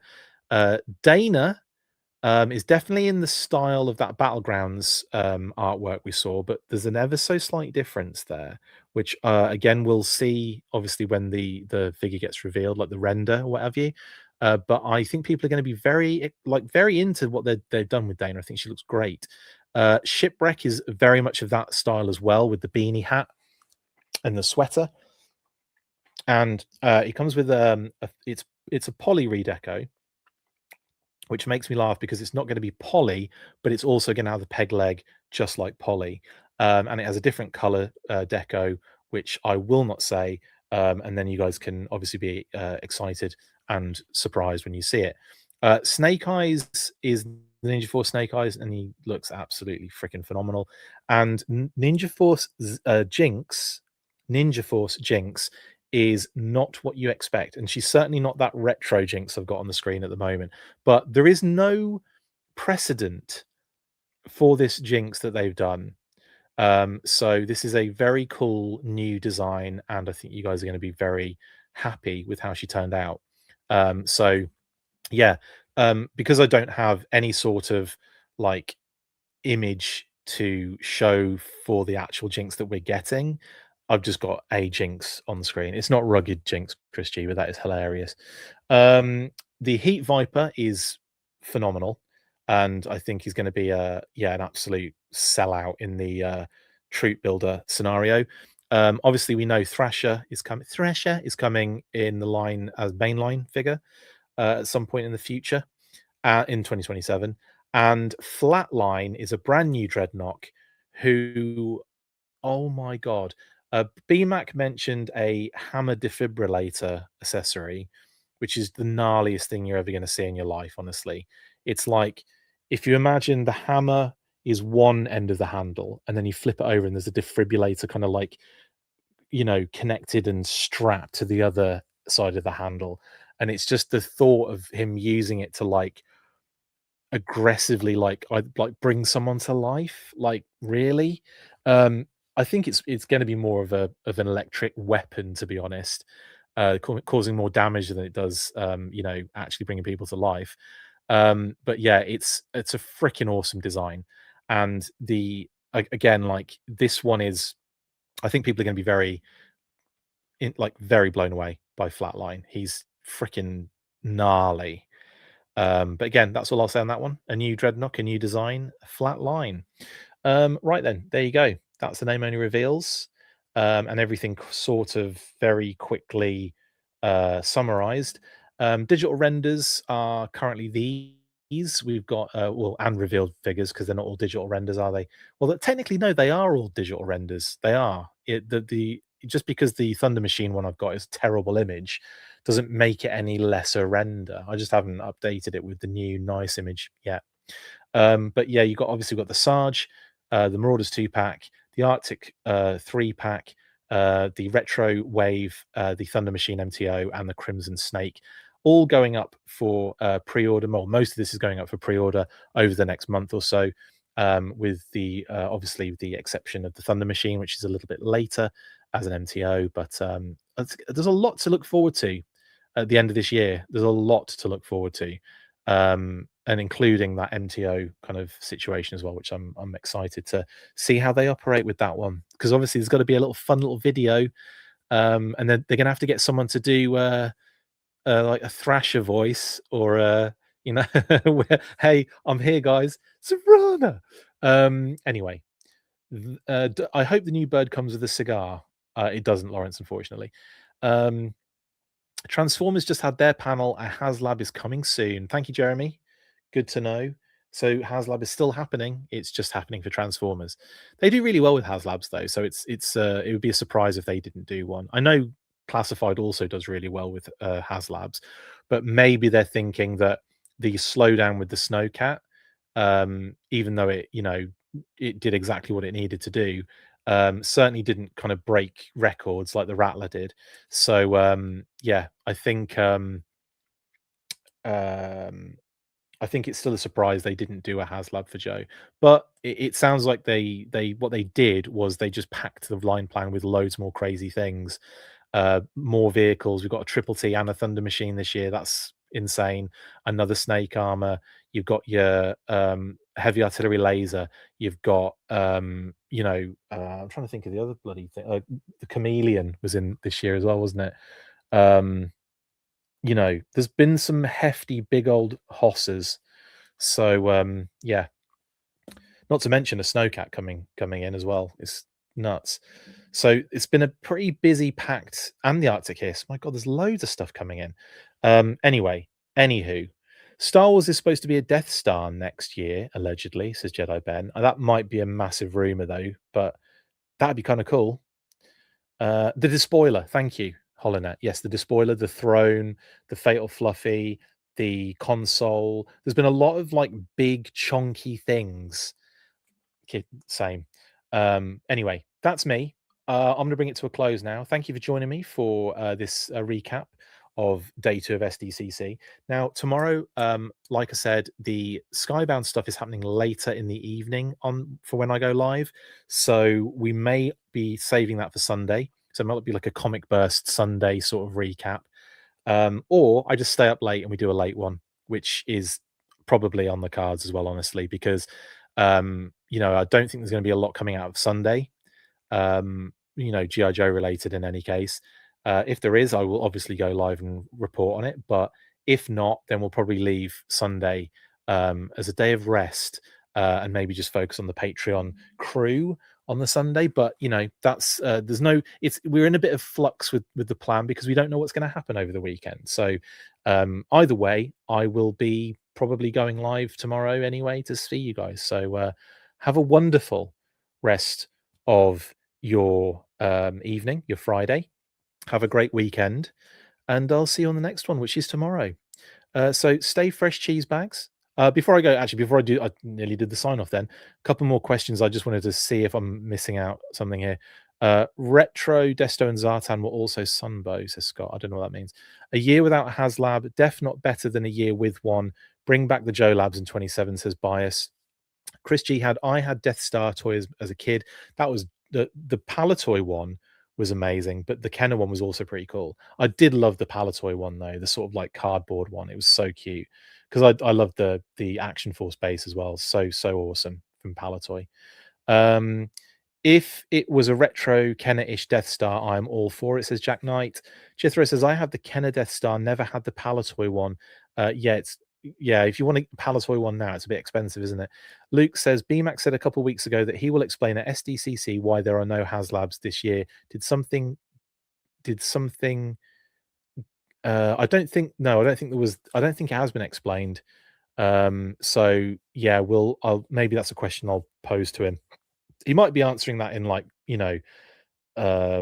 floor interviews and what have you. So just have to do a bit of digging on that one, Luke, I think. Anyway, that's it. Energon cartoon, yes, Squishy. Well, that will be following if they mention it in the Energon panel. I don't know if they will cover that. They might have said they might. in any case, if they do mention it, it will probably be in that panel. And if any news comes out, we'll report on it. But nothing yet on the Energon cartoon. So yeah. Anyway,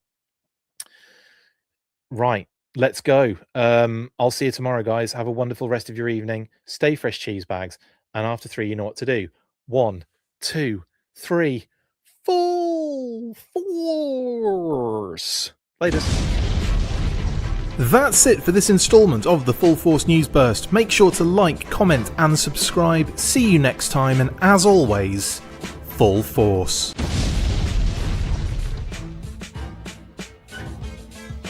Make sure you get involved with the discussion by liking, sharing and commenting on these videos. And as always, you can keep up with the show after listening by following on all of our social platforms, links in the description. And if you would like to contact the show, you can message us on any of those platforms with feedback or questions. We also have a Patreon page, so if you want to show your support for the show, see your name up in lights on these videos, or enjoy exclusive bonus content, then check out patreon.com/The Full Force Podcast, or click the link on any of the posts this podcast appears in.